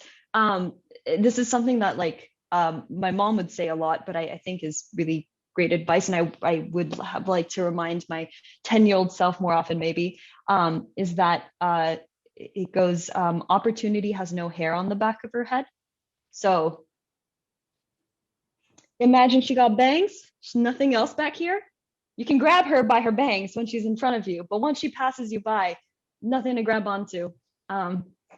That's my mother. But yeah, the opportunity has no hair on the back of her head. It's a funny imagery, but I think it also really speaks to, you know, the nature of opportunity and like really, you know, seizing at like opportunities and but also like recognizing that not all opportunities necessarily present themselves as such. So look for those bangs and grab them. That's it for me. That's beautiful. I love that. And you can just visualize my back of my head for that part. Yeah. Oh my gosh, that brings me so much joy and also makes me miss my bangs. the question. Yes. I think the opportunity for emerging folk, and I would say just don't be afraid to ask for help. I know for me, like I when I was in school, I like powered through, and like I'm always like happy to help others, but it's a lesson I'm still continuing to learn, is to like ask for help and not see boundaries as a failure, but as a success, and being able to like focus on your path and the little like pathways that lead off that connect you to others, but like acknowledging that your path is clear if you set those boundaries. Beautiful. Thank you. Mayumi, that leaves you with a piece of advice to yourself as a kid. There isn't going to be a single person who walks up to you and is like, you're supposed to be a dancer, go do it. Like, I guess I had it in my head that there was going to be a sign, a divine reason for me to follow the path in front of me. But I think there's never someone that walks up to you and like shapes you being like, this is where you're supposed to go. Like, it's really making the decision for yourself and then persisting at it, not giving up in any way, and just continually like I hound dance. Like I like just every day I'm like, dance, you're taking me. So I think, like really that idea that no one else is going to tell you where to go or what to do. If anything, they're going to tell you not to do something. There is always that fear that people tend to like push on you in a sense. And yeah, like there isn't going to be, no one was going to feel like they can say that to you, like where to go. So you got to decide that for yourself. Cool. And when you do, just persist. I love that. Good advice, y'all. We're gonna hold on to. There's one more piece of advice that I'd love to try, and if you've been listening to the podcast, maybe you know what it is. But if you haven't, I'm gonna hold that for a moment. What I'd like to do now, change up the energy. Still, the chat is open for questions. I'm gonna just keep filling and spitballing here. So if you like that, I mean, don't send in any questions. But what I'd like to do, switch up the energy. We're gonna do an elevator pitch. And it's called an elevator pitch because it's like, can you get your information across in the amount of time that ding, you get on the elevator, ding, ding. So, 40 seconds or so. In 40 seconds, I'd like you all to tell me your dream show. Your dream show in 40 seconds or less. I'm gonna pick from the hat again. And I don't have a watch in front of me, so it's going to be my illogical brain of how long an elevator goes. Kanon, you're up first. Ready? And bing! Oh my God. Okay. My dream show is a show where I fight every imaginable weapon style, fighting style, mythical creature, everything over the course of an hour and a half, no intermission, inspired by my going away present for my dojo when I moved to Canada, which 30 seconds each, I had to spar everyone in the dojo back to back to back to back. And they were all grown men. And it was awesome, and also sucked. The end. Bing! Oh, good one. Next person's getting on is Shion. Bing! Oh my gosh. Pressure. Okay, my dream show. It is in a big warehouse, an abandoned warehouse. There's a giant installation that I've created, and there's dance going on. There's other artist stuff happening in other parts of the warehouse, so audience members can just walk through and view whatever they want for as long as they want and go away. And there's a giant table with Japanese food on one side of the room where people can eat and drink wine and sake and stuff. So it's kind of just like a big art show festival party, basically. Thanks. Bing! Bing! Mayumi! Oh my God. Okay. My show, from the second you arrive, like you walk out of your car or wherever you've come from, and it starts from that moment, and it's a journey through a mythical place that doesn't exist, that you're like transported, that there's creatures and things around you that are moving constantly. and there's a transformation that happens that by the time you get out, you have solved world peace and are a better human being, and you're more aware, and you've gone through, magical transformation. Bing. Morgan. Oh gosh, I have so many in my brain. My shows are limitless. What is key in the thing is having fun, having a fun tour, all having a nice time and telling a story that fills your heart with joy, as well as like pure catharsis. That could be with an adaptation of Henry VI part 1, or it could be a thing that's like, oh, who am I? What am I? I don't know. What are you? Anyway, there's many things. A beetling. Bing. Yeah, well done. That was awesome, y'all. Beautiful.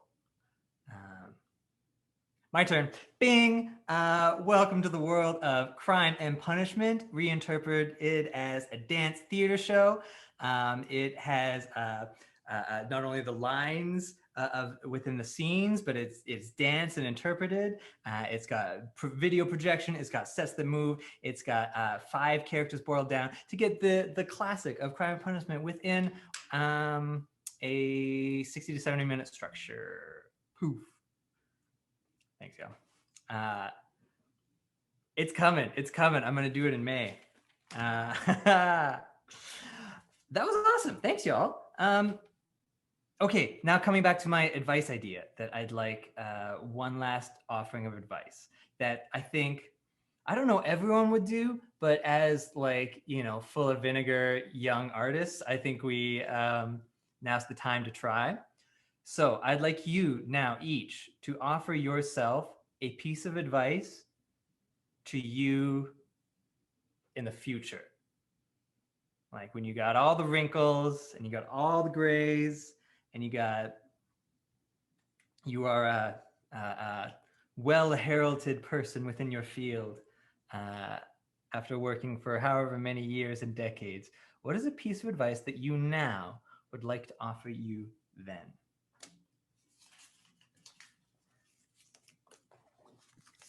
Even though you're old and wrinkly, don't be afraid to try new things still. And just imagine that you're still young, because your thought process and approach to life can still be youthful, even if from the outside you've aged. So maybe I'll just keep it simple like that. Just try new things into your old years.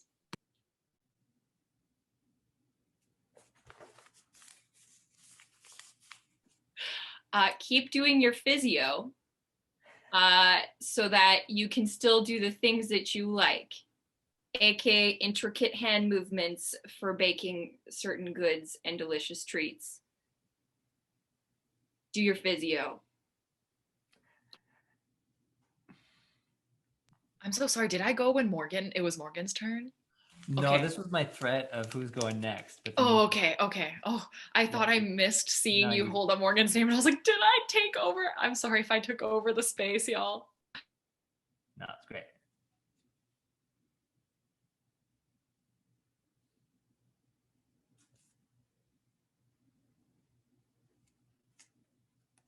I don't know. I think maybe something like along the lines of it's all impermanent, so it doesn't matter. Just be.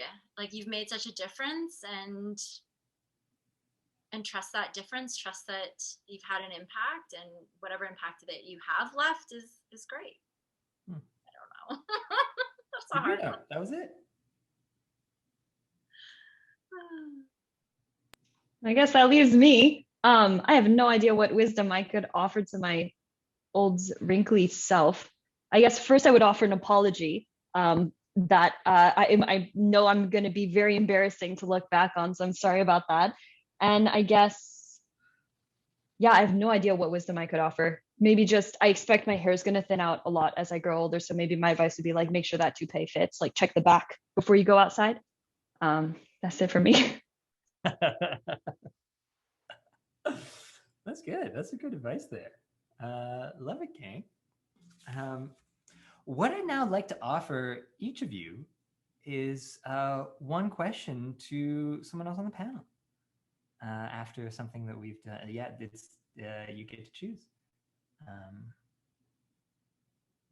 We're in our last 20 minutes here, so if questions come in from the audience, that'd be great. But otherwise, you each have one more opportunity to in this formal way, ask something of something that you've heard from a pal here.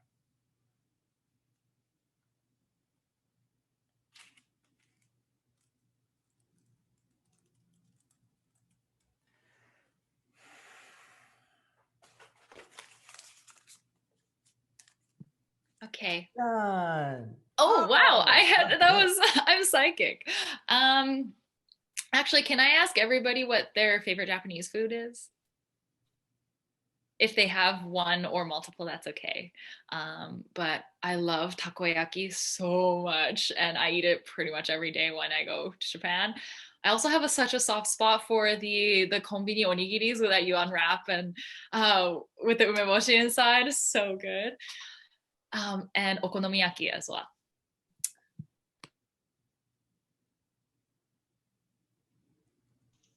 I go hard for the tuna mayo konbini onigiri. Family Mart is my jam. I grew up near one, so I'm a loyal Family Martist. But yeah, I think my favorite one is my grandma's nikujaga recipe. Nothing like it. I've never been able to get it quite like, but yeah, that's my favorite one. Okay, it's a very hard thing. I love takoyaki every time. So good.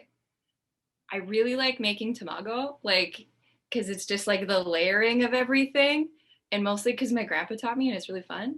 But I also like making homemade ramen. Like, homemade ramen is like the best because it's so fatty and you just keep it fat in. Anyway, delicious. I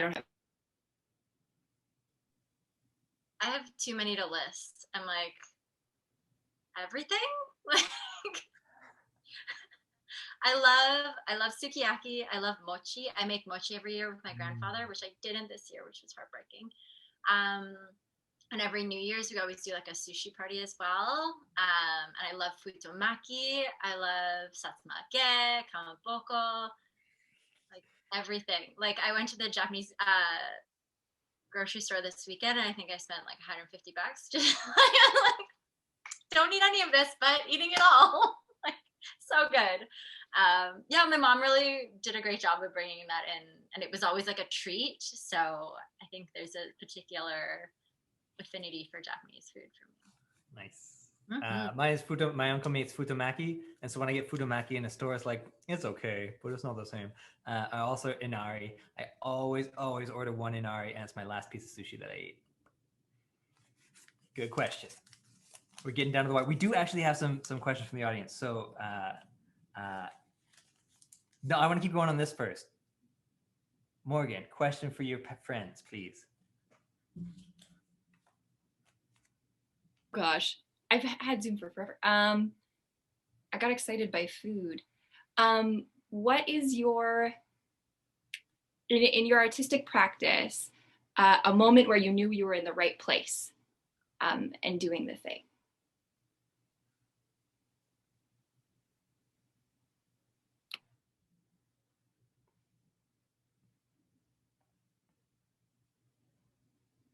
I was in a performance of Denise Clark's Radioheaded, and we were doing In Rainbows, and there was a moment where I got lifted up, and it was like this most beautiful thing of like seeing the stage lights and being like, I love my life. I think it was in Weird Fishes. Yeah, that's good.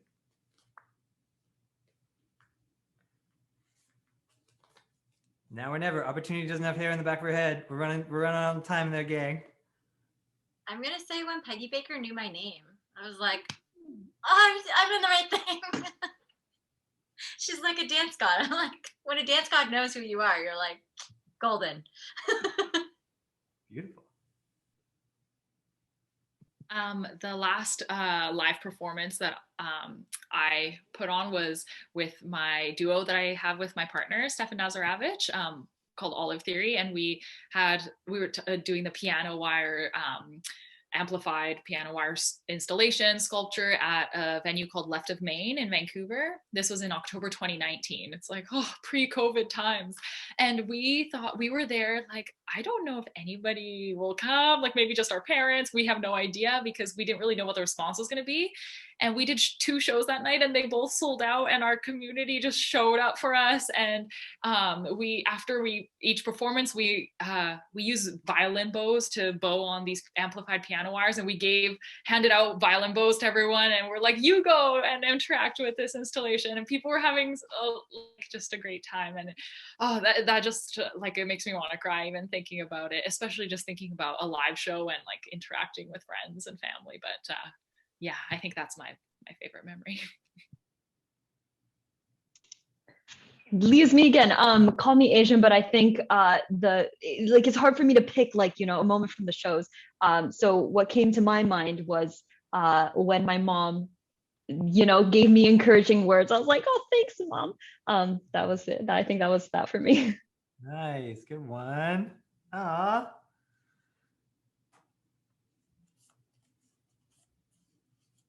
I love these. This is nice. Okay, I'm picking one. Poof. Kanon, you're up. Let's talk hair, girls. I noticed you two of y'all have long hair. Shion, you got some hair. So I was gonna say you have no hair, but you do have some hair. I used to have like both of my sides shaved in like a faux hawk. For me, that was like a huge. I actually got that like. At first, I like kind of half got like a little bit that was shaved in Japan, and I remember the hairdresser was like, "You want to do this?" She was like, "Oh my god, I'm like so excited to do this for you." So it was like such a fun little moment at the salon where I was like, "Oh my god, I'm like shaving a bit of my hair." So I wanted to ask, you know, for those who haven't or who don't have it now, like, have you thought of it? What kind of a decision was that for you? And for those who have, like, how does hair make you feel as a Japanese person?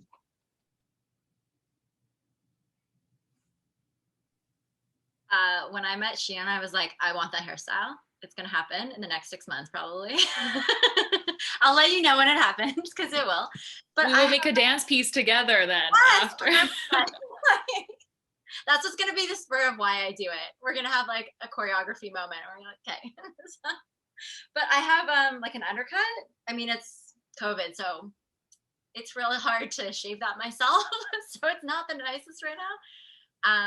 But I just found like my hair was always so heavy and thick that it was a way for me to have long hair without it being like so weighted. But I think I'm not super attached to my hair. I've had short, I've had long. Yeah, I think it's great to switch it up and do different things with it. And yeah, I love different looks. So you'll see more from me eventually. I'm a creature of habit, and I've always had long hair, and it was just a thing where it's like, oh, you look nice with hair, so keep your hair. And then it just was a thing. I don't know. I also don't like change. Just kidding. I love change. I just don't like unpredictable. Anyway, I like long hair.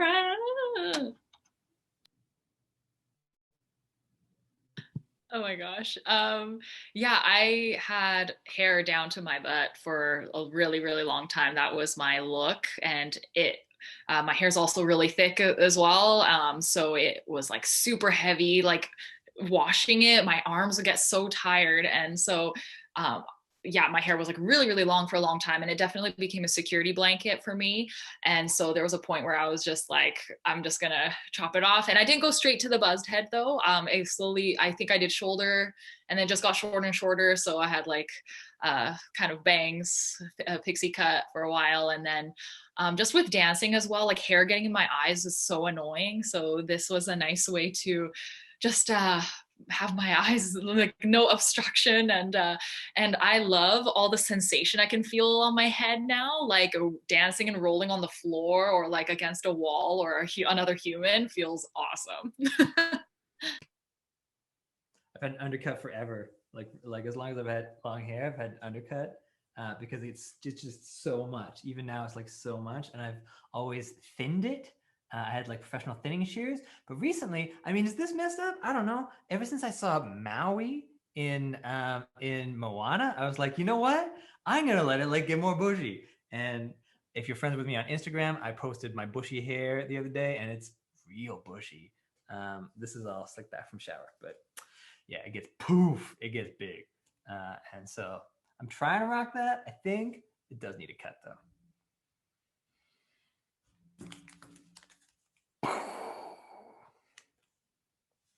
And then we're going to turn it over to a few questions with Yukari. I would say, what are the 3 things that you have to have every day during lockdown? What are your non-negotiables? I can go first because I asked the question. My non-negotiables, I have to meditate, I have to go for a walk outside, and I have to work out or like be physical.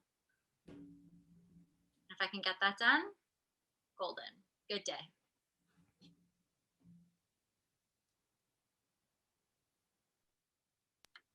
I have to share a joy with someone. I have to challenge myself in some way. Usually it's learning something new. And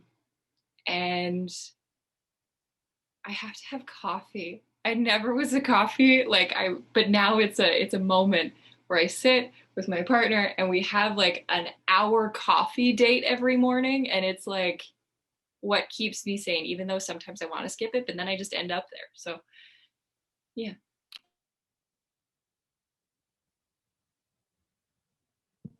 Okay. Oh goodness, I feel like I don't have a good answer for this because but I am a routine person, so I'm not sure why I have a hard time thinking of 3 things. Okay. I do yoga every morning because first of all, yeah, just to get the blood flowing, but also like my back hurts for the rest of the day if I don't do something right after I get up. So I have to do that. I always have lunch. I have like a routine, like my stomach getting hungry is like on the clock. It's like I always get hungry at noon. So I'm like, okay, if for my partner, like if he doesn't want to see me hangry, I need to eat right then. And so I always have lunch and dinner and breakfast, of course. And then I don't have a dog, but I really want one. So I need to interact with dogs on some level, either outside, petting an exchanger's dog, or looking at dog rescue Instagrams. That's my guilty pleasure. I am inspired by all y'all talking about moments because I was like, phone, planner in my head first, but I'm gonna go your route. For me, I guess the first thing is like when I wake up around like I set my alarm for 7:15, and then it's like in the season, it's around the time when I look out the window and the sunlight has like crept sort of just about halfway across what I can see, the city I can see from my window. So that's like a really lovely view to wake up to in the morning. So I guess that's the first thing. I always try to make my wife laugh once a day. I try for more. Success is varies, but and then so there's that, and having just like a really nice pot of tea at some point in the day. That's a real nice thing as well. Beautiful. All right, Yukari, I'm so sorry to leave you. I wasn't sure how many things were coming in, but I'll turn it over to you. All right. We got a bunch of questions. I'm just going to go from the one I got first. Okay. This one is from Hannah Mariko Bell. My question for the question and answer period is, as an emerging Japanese Canadian theater artist in Victoria, I've had a hard time meeting other Japanese Canadians in theater. And I was wondering if you had any tips on creating the connection cross-country or even just in the same province in a time where trying to connect in general is intimidating / hard / scary. I just am not sure how to make the digital approach. Send me an email. Send her an email. That's exactly what I was going to say too. Just like reaching out can be scary, but there's something about just like pushing past that and just like reaching out to people that whose work is so exciting, and you're like, if that is genuinely how you feel about someone else's work, they will receive that and be like, wow, someone's interested in my work. So it's less intimidating than it can seem sometimes, I think. Also, I feel like organizations like NAJC and like Powell Street Festival in Vancouver, like there's some amazing organizations that can help you connect with other Japanese Canadian artists. So sending those sorts of organizations an email or a phone call would be amazing too. And I feel like I'm realizing more and more how much I want to create more cultural or like community spaces and like hubs for people and events for people to come to. So maybe you should just start something and like start an event or a club or a Zoom meeting, like weekly meeting or something. And I think people will show up. Yeah. Great. Just next question. I'm just wondering if I should go to the question that's for everyone first. Some people asked like a people specific question, but just gonna be spontaneous here. I like this question from Lorraine Oikawa. What is the best way we can support next gen JC artists? That's big, and it might lead us to like a what do you got going on next, y'all? But I think it is really great to have this network and to have I mean, the Nikkei Voice is great in terms of disseminating ideas and thoughts of events. I think stay in touch with things like that. For me, at least, they've been really, really helpful and have really honored what I'm doing, and I think have, you know, put it out there. So I think keeping an ear to the grindstone like that would be great. Other thoughts? And what do y'all got coming up?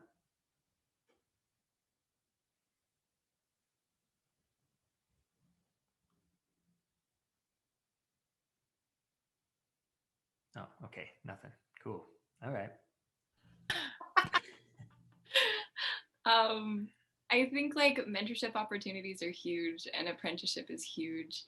And being fostered by a community is amazing, and finding who, if you have power in a room or if you have space in a room, inviting people into it. And I think having people who have a similar lived experience is very helpful in terms of developing artistic practice. I know I was super, super lucky to have those people in my life. And opening those doors and keeping it open and inviting people in, I think, is truly important to fostering folks from your own community, but also folks who may not know they're a part of your community yet. And to that light, Azimuth is like really trying to launch into mentorship and creating like opportunities at every level in which we work. As well as we have Performance Lab every week, hopefully, which is going to be a fun, like, it's a pay what you will Zoom in class with folks from every facet of theater. And we're open to having new instructors, just like applying to, so that we can have like different voices shown and heard, and provide that stuff to everybody who wants to come, regardless of the boundaries that may exist. So. I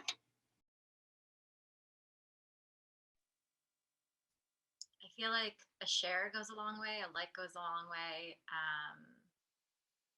a follow, a sign up for like newsletters, all of those kinds of things are great.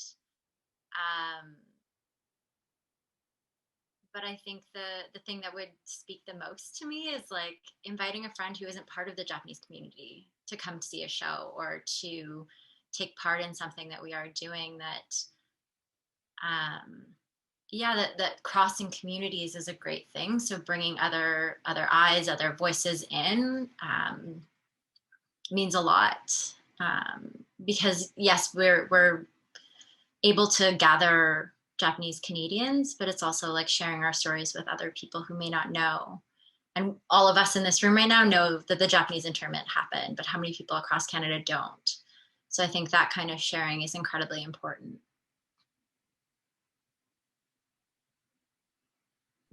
And And like continuing to put on events like this is amazing. Like I feel like I've made so many connections today, and just like getting to know just these 4 other amazing people it has been so fulfilling. And imagine like if these I know these talks are going to keep happening, I think Yukari mentioned, so that's amazing.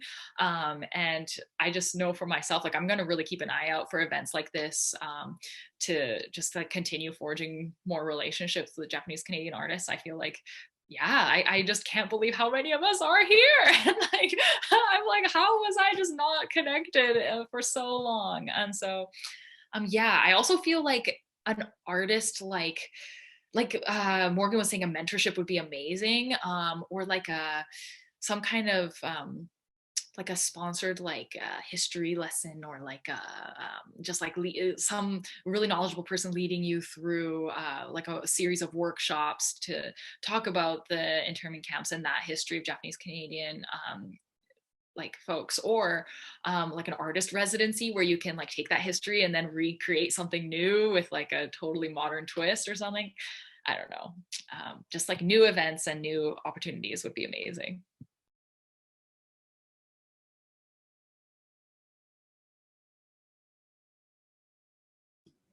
Next question. Okay. Let's see. This one is from Cherry Lou. She says, hello from New York City. I am interested in hearing about how COVID has influenced everyone's concept of artistic practice, identity, and the future.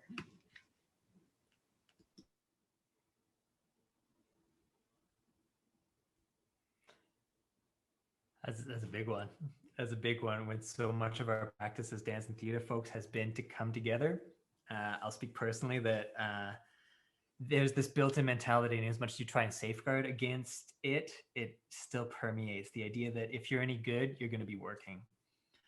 And so when the big COVID shutdown happened, it was this huge hit personally, and with a lot of my close peers, to be able to chat through the fact that, you know, we still have value even if we're not working.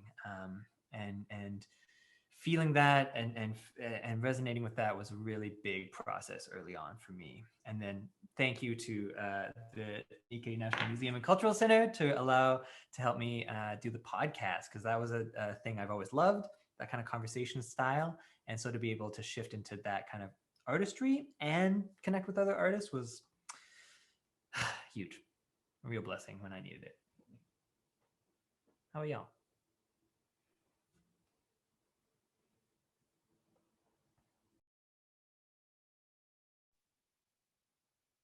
I think it's been, I'll take one part of that question in terms of like how it's impacted your artistic practice.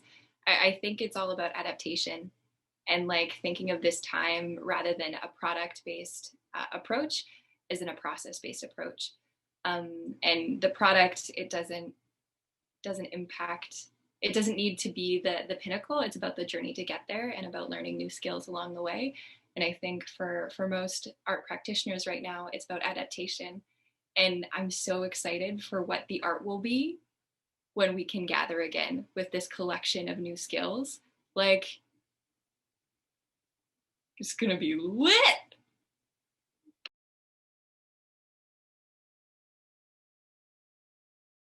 Yeah, I'll admit, like, if in a lot of ways, if I feel like my world has like shrunk down into like this little, you know, I don't know, office nook or whatever. It feels, I feel in a lot of ways, you know, very disconnected from the rest of the community, the rest of like stuff that's going on, you know, like especially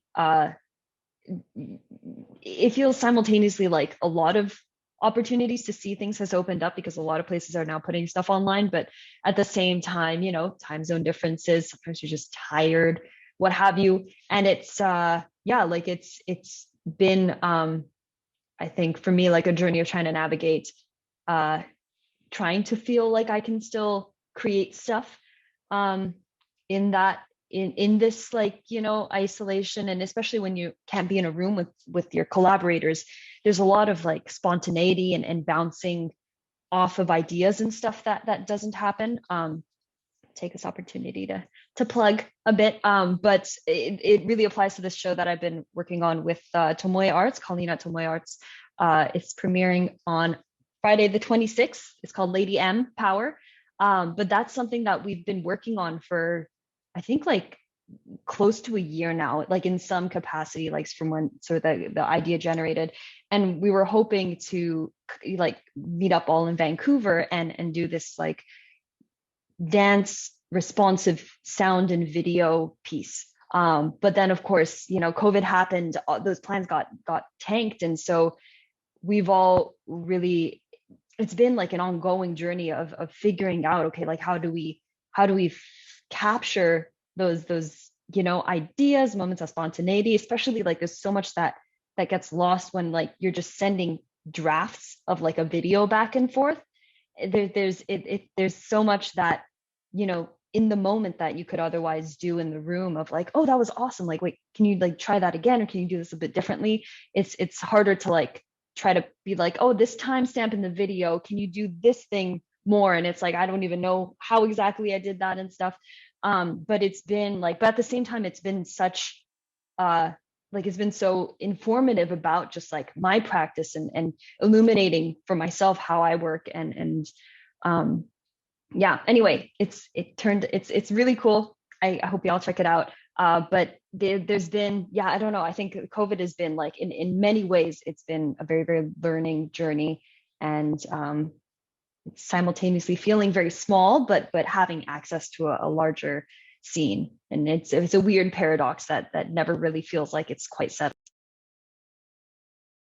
Yeah, I completely agree with what you just said, Kanon. And yeah, I feel like the pandemic has had a lot of negative effects on art events and artists, and having so many projects be put on hold or just flat out canceled sometimes. But one benefit I've really noticed is just how much amazing work has been adapted and put out into the digital sphere. I've been like amazed at how many people have pivoted their projects to become short films or like live stream shows where the audience can like put things in the chat and it affects what happens in the show and things like that. So many creative, cool new ways to put work out into the world. And I just admire the perseverance of people to continue creating and to continue putting their ideas out into the world. That's just one thing I've really noticed recently and been like, wow, yeah, there's like a lot of good stuff being put out there still. Yeah.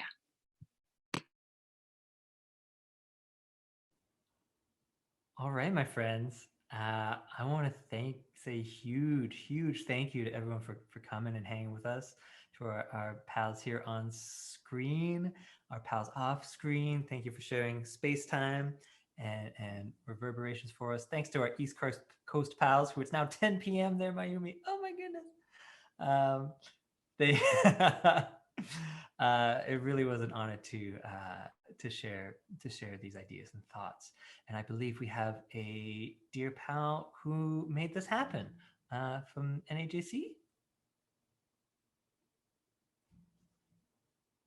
Maybe not. Yukari? Oh. Hi. I thank you so much, everyone, for participating. This was so fun. And thank you to Kunji for this amazing session. I think we have a few words from Suzanne, who is the chair of the ACE committee. Suzanne, are you available? I sure am. I can't start my video though. Somebody blocked me. What? Let's see. It's okay. We're running out of time. We've lost a bit of audience too. Here we go. There you go. Okay, hi. Yeah, Yukari, thanks for carrying the ball on this event. And I really want to just quickly thank Kunji. You've got a real knack for moderating conversation, and you know, as an emerging host, you probably stand to have a good future in this. And your panel was superb. I do know Kanon. We've worked together a couple of times, but I want to thank Kanon and Morgan and Mayumi and Shion for providing what I see, and I saw the sort of notes coming through from other people from the Arts Committee. It's a nice bright light, you know, in the midst of what has been dark days for a lot of people and dark conversations. And not to sort of pivot away from the great work that you've done, but I wanted to make an announcement and use this forum to do it, that the NAJC Arts Committee is going to be hosting a National Arts Conference in Victoria to be attended in person. And it will be a connector type of gathering where there will be a historical component to it, but we will be mixing legacy artists with emerging artists across all disciplines. And the city of Victoria was selected because it's a medium-sized Canadian city. And there's a fellow through the former professor from UVic, who's now an emeritus status, will be offering some of the facilities through UVic and the Center for Asia Pacific Initiatives. It promises to be something that I feel the city will get behind. And the idea is to not just have this gathering, but to also have ancillary events, i.e. maybe an artist's art show in a restaurant, or a performance at a small theater and so forth. So this is happening for 2022. I want people to know this and stay tuned for it. On that note, I just have to say that this session was recorded. It was recorded with the intention that the conversation could be posted and shared. If anybody here objects to that, please contact Yukari, and we will, we'll deal with it accordingly. But there are also a number of people who left their email addresses on this conversation, and we would like to be able to keep in touch with people as the as sort of the brick and mortar of this gathering, happening, symposia, conference, whatever we call it, as it starts to gel and grow and take place, with a destination window of September 2022. So, this certainly applies to everybody here. Other thing quickly, a couple of things. Don't forget to apply for the endowment fund. I see that Lorraine posted that. NAJC does give money to emerging creative people in the community, and we really are trying to support artists and creative people from across the country. That's why we are national in scope. Couple of events. I've got to plug a couple of things here really quickly. There is a terrific virtual tour of the Mohawk Institute Indian Residential School that Lynn Kobayashi over in Toronto, if you don't know her, you should. She's a one-person wrecking ball. Human rights at najc.ca is how you would get a reservation. I know it's going very quickly, but this is quite interesting. It's a residential school close to Hamilton. And this is part of sort of the history speaks for itself, and I just made that up, but it has to do with not forgetting history and being able to sort of see it as they tour this. I think it's very interesting for artists to also be engaged in this piece. And another plug coming up very soon is the Young Leaders of the NAJC is also hosting very soon. I think it's the 25th. Hang on a second. Somebody might be on this line here that it's the 25th. It's something to do with oppression and privilege. We all know those words and what kind of conversations can potentially arise from that. Contact the Young Leaders of the NAJC. This is all on the NAJC website. So I think that's pretty much, all I've got to say. it's been a true refreshing pleasure listening to you all. Don't forget Nikkei Museum podcasts and all their programming. Powell Street Festival. Kathy Shimuzu also posted about Powell Street Dialogues. That's also coming up sometime next week. Just check out Powell Street Festival. They also have got their site is open for participants for the upcoming wheel of programming that they do, and they're always great to get behind. So thank you all. It was really great, and the tone is the right tone for 2021, and it's really refreshing to attend something that just spins in a nice upward direction, and we really hope to be able to keep that tone up. Thank you all.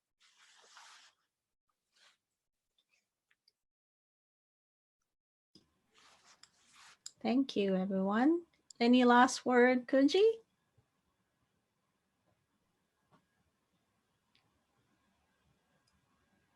Inari. Thank you. Thank you. Well, Well, thank you so much for the panel. Thank you, everyone. Like everyone was saying, like, please reach out and connect. It's easy to find each other online, social media. If you just really can't, like, I really want to reach out to that person, can't remember her name, whatever, just contact NHAC or me or anybody, and I'm sure we can help each other out. Thank you, everyone. Good night. Thank you. Thank you, everyone. Thank you so much. Bye.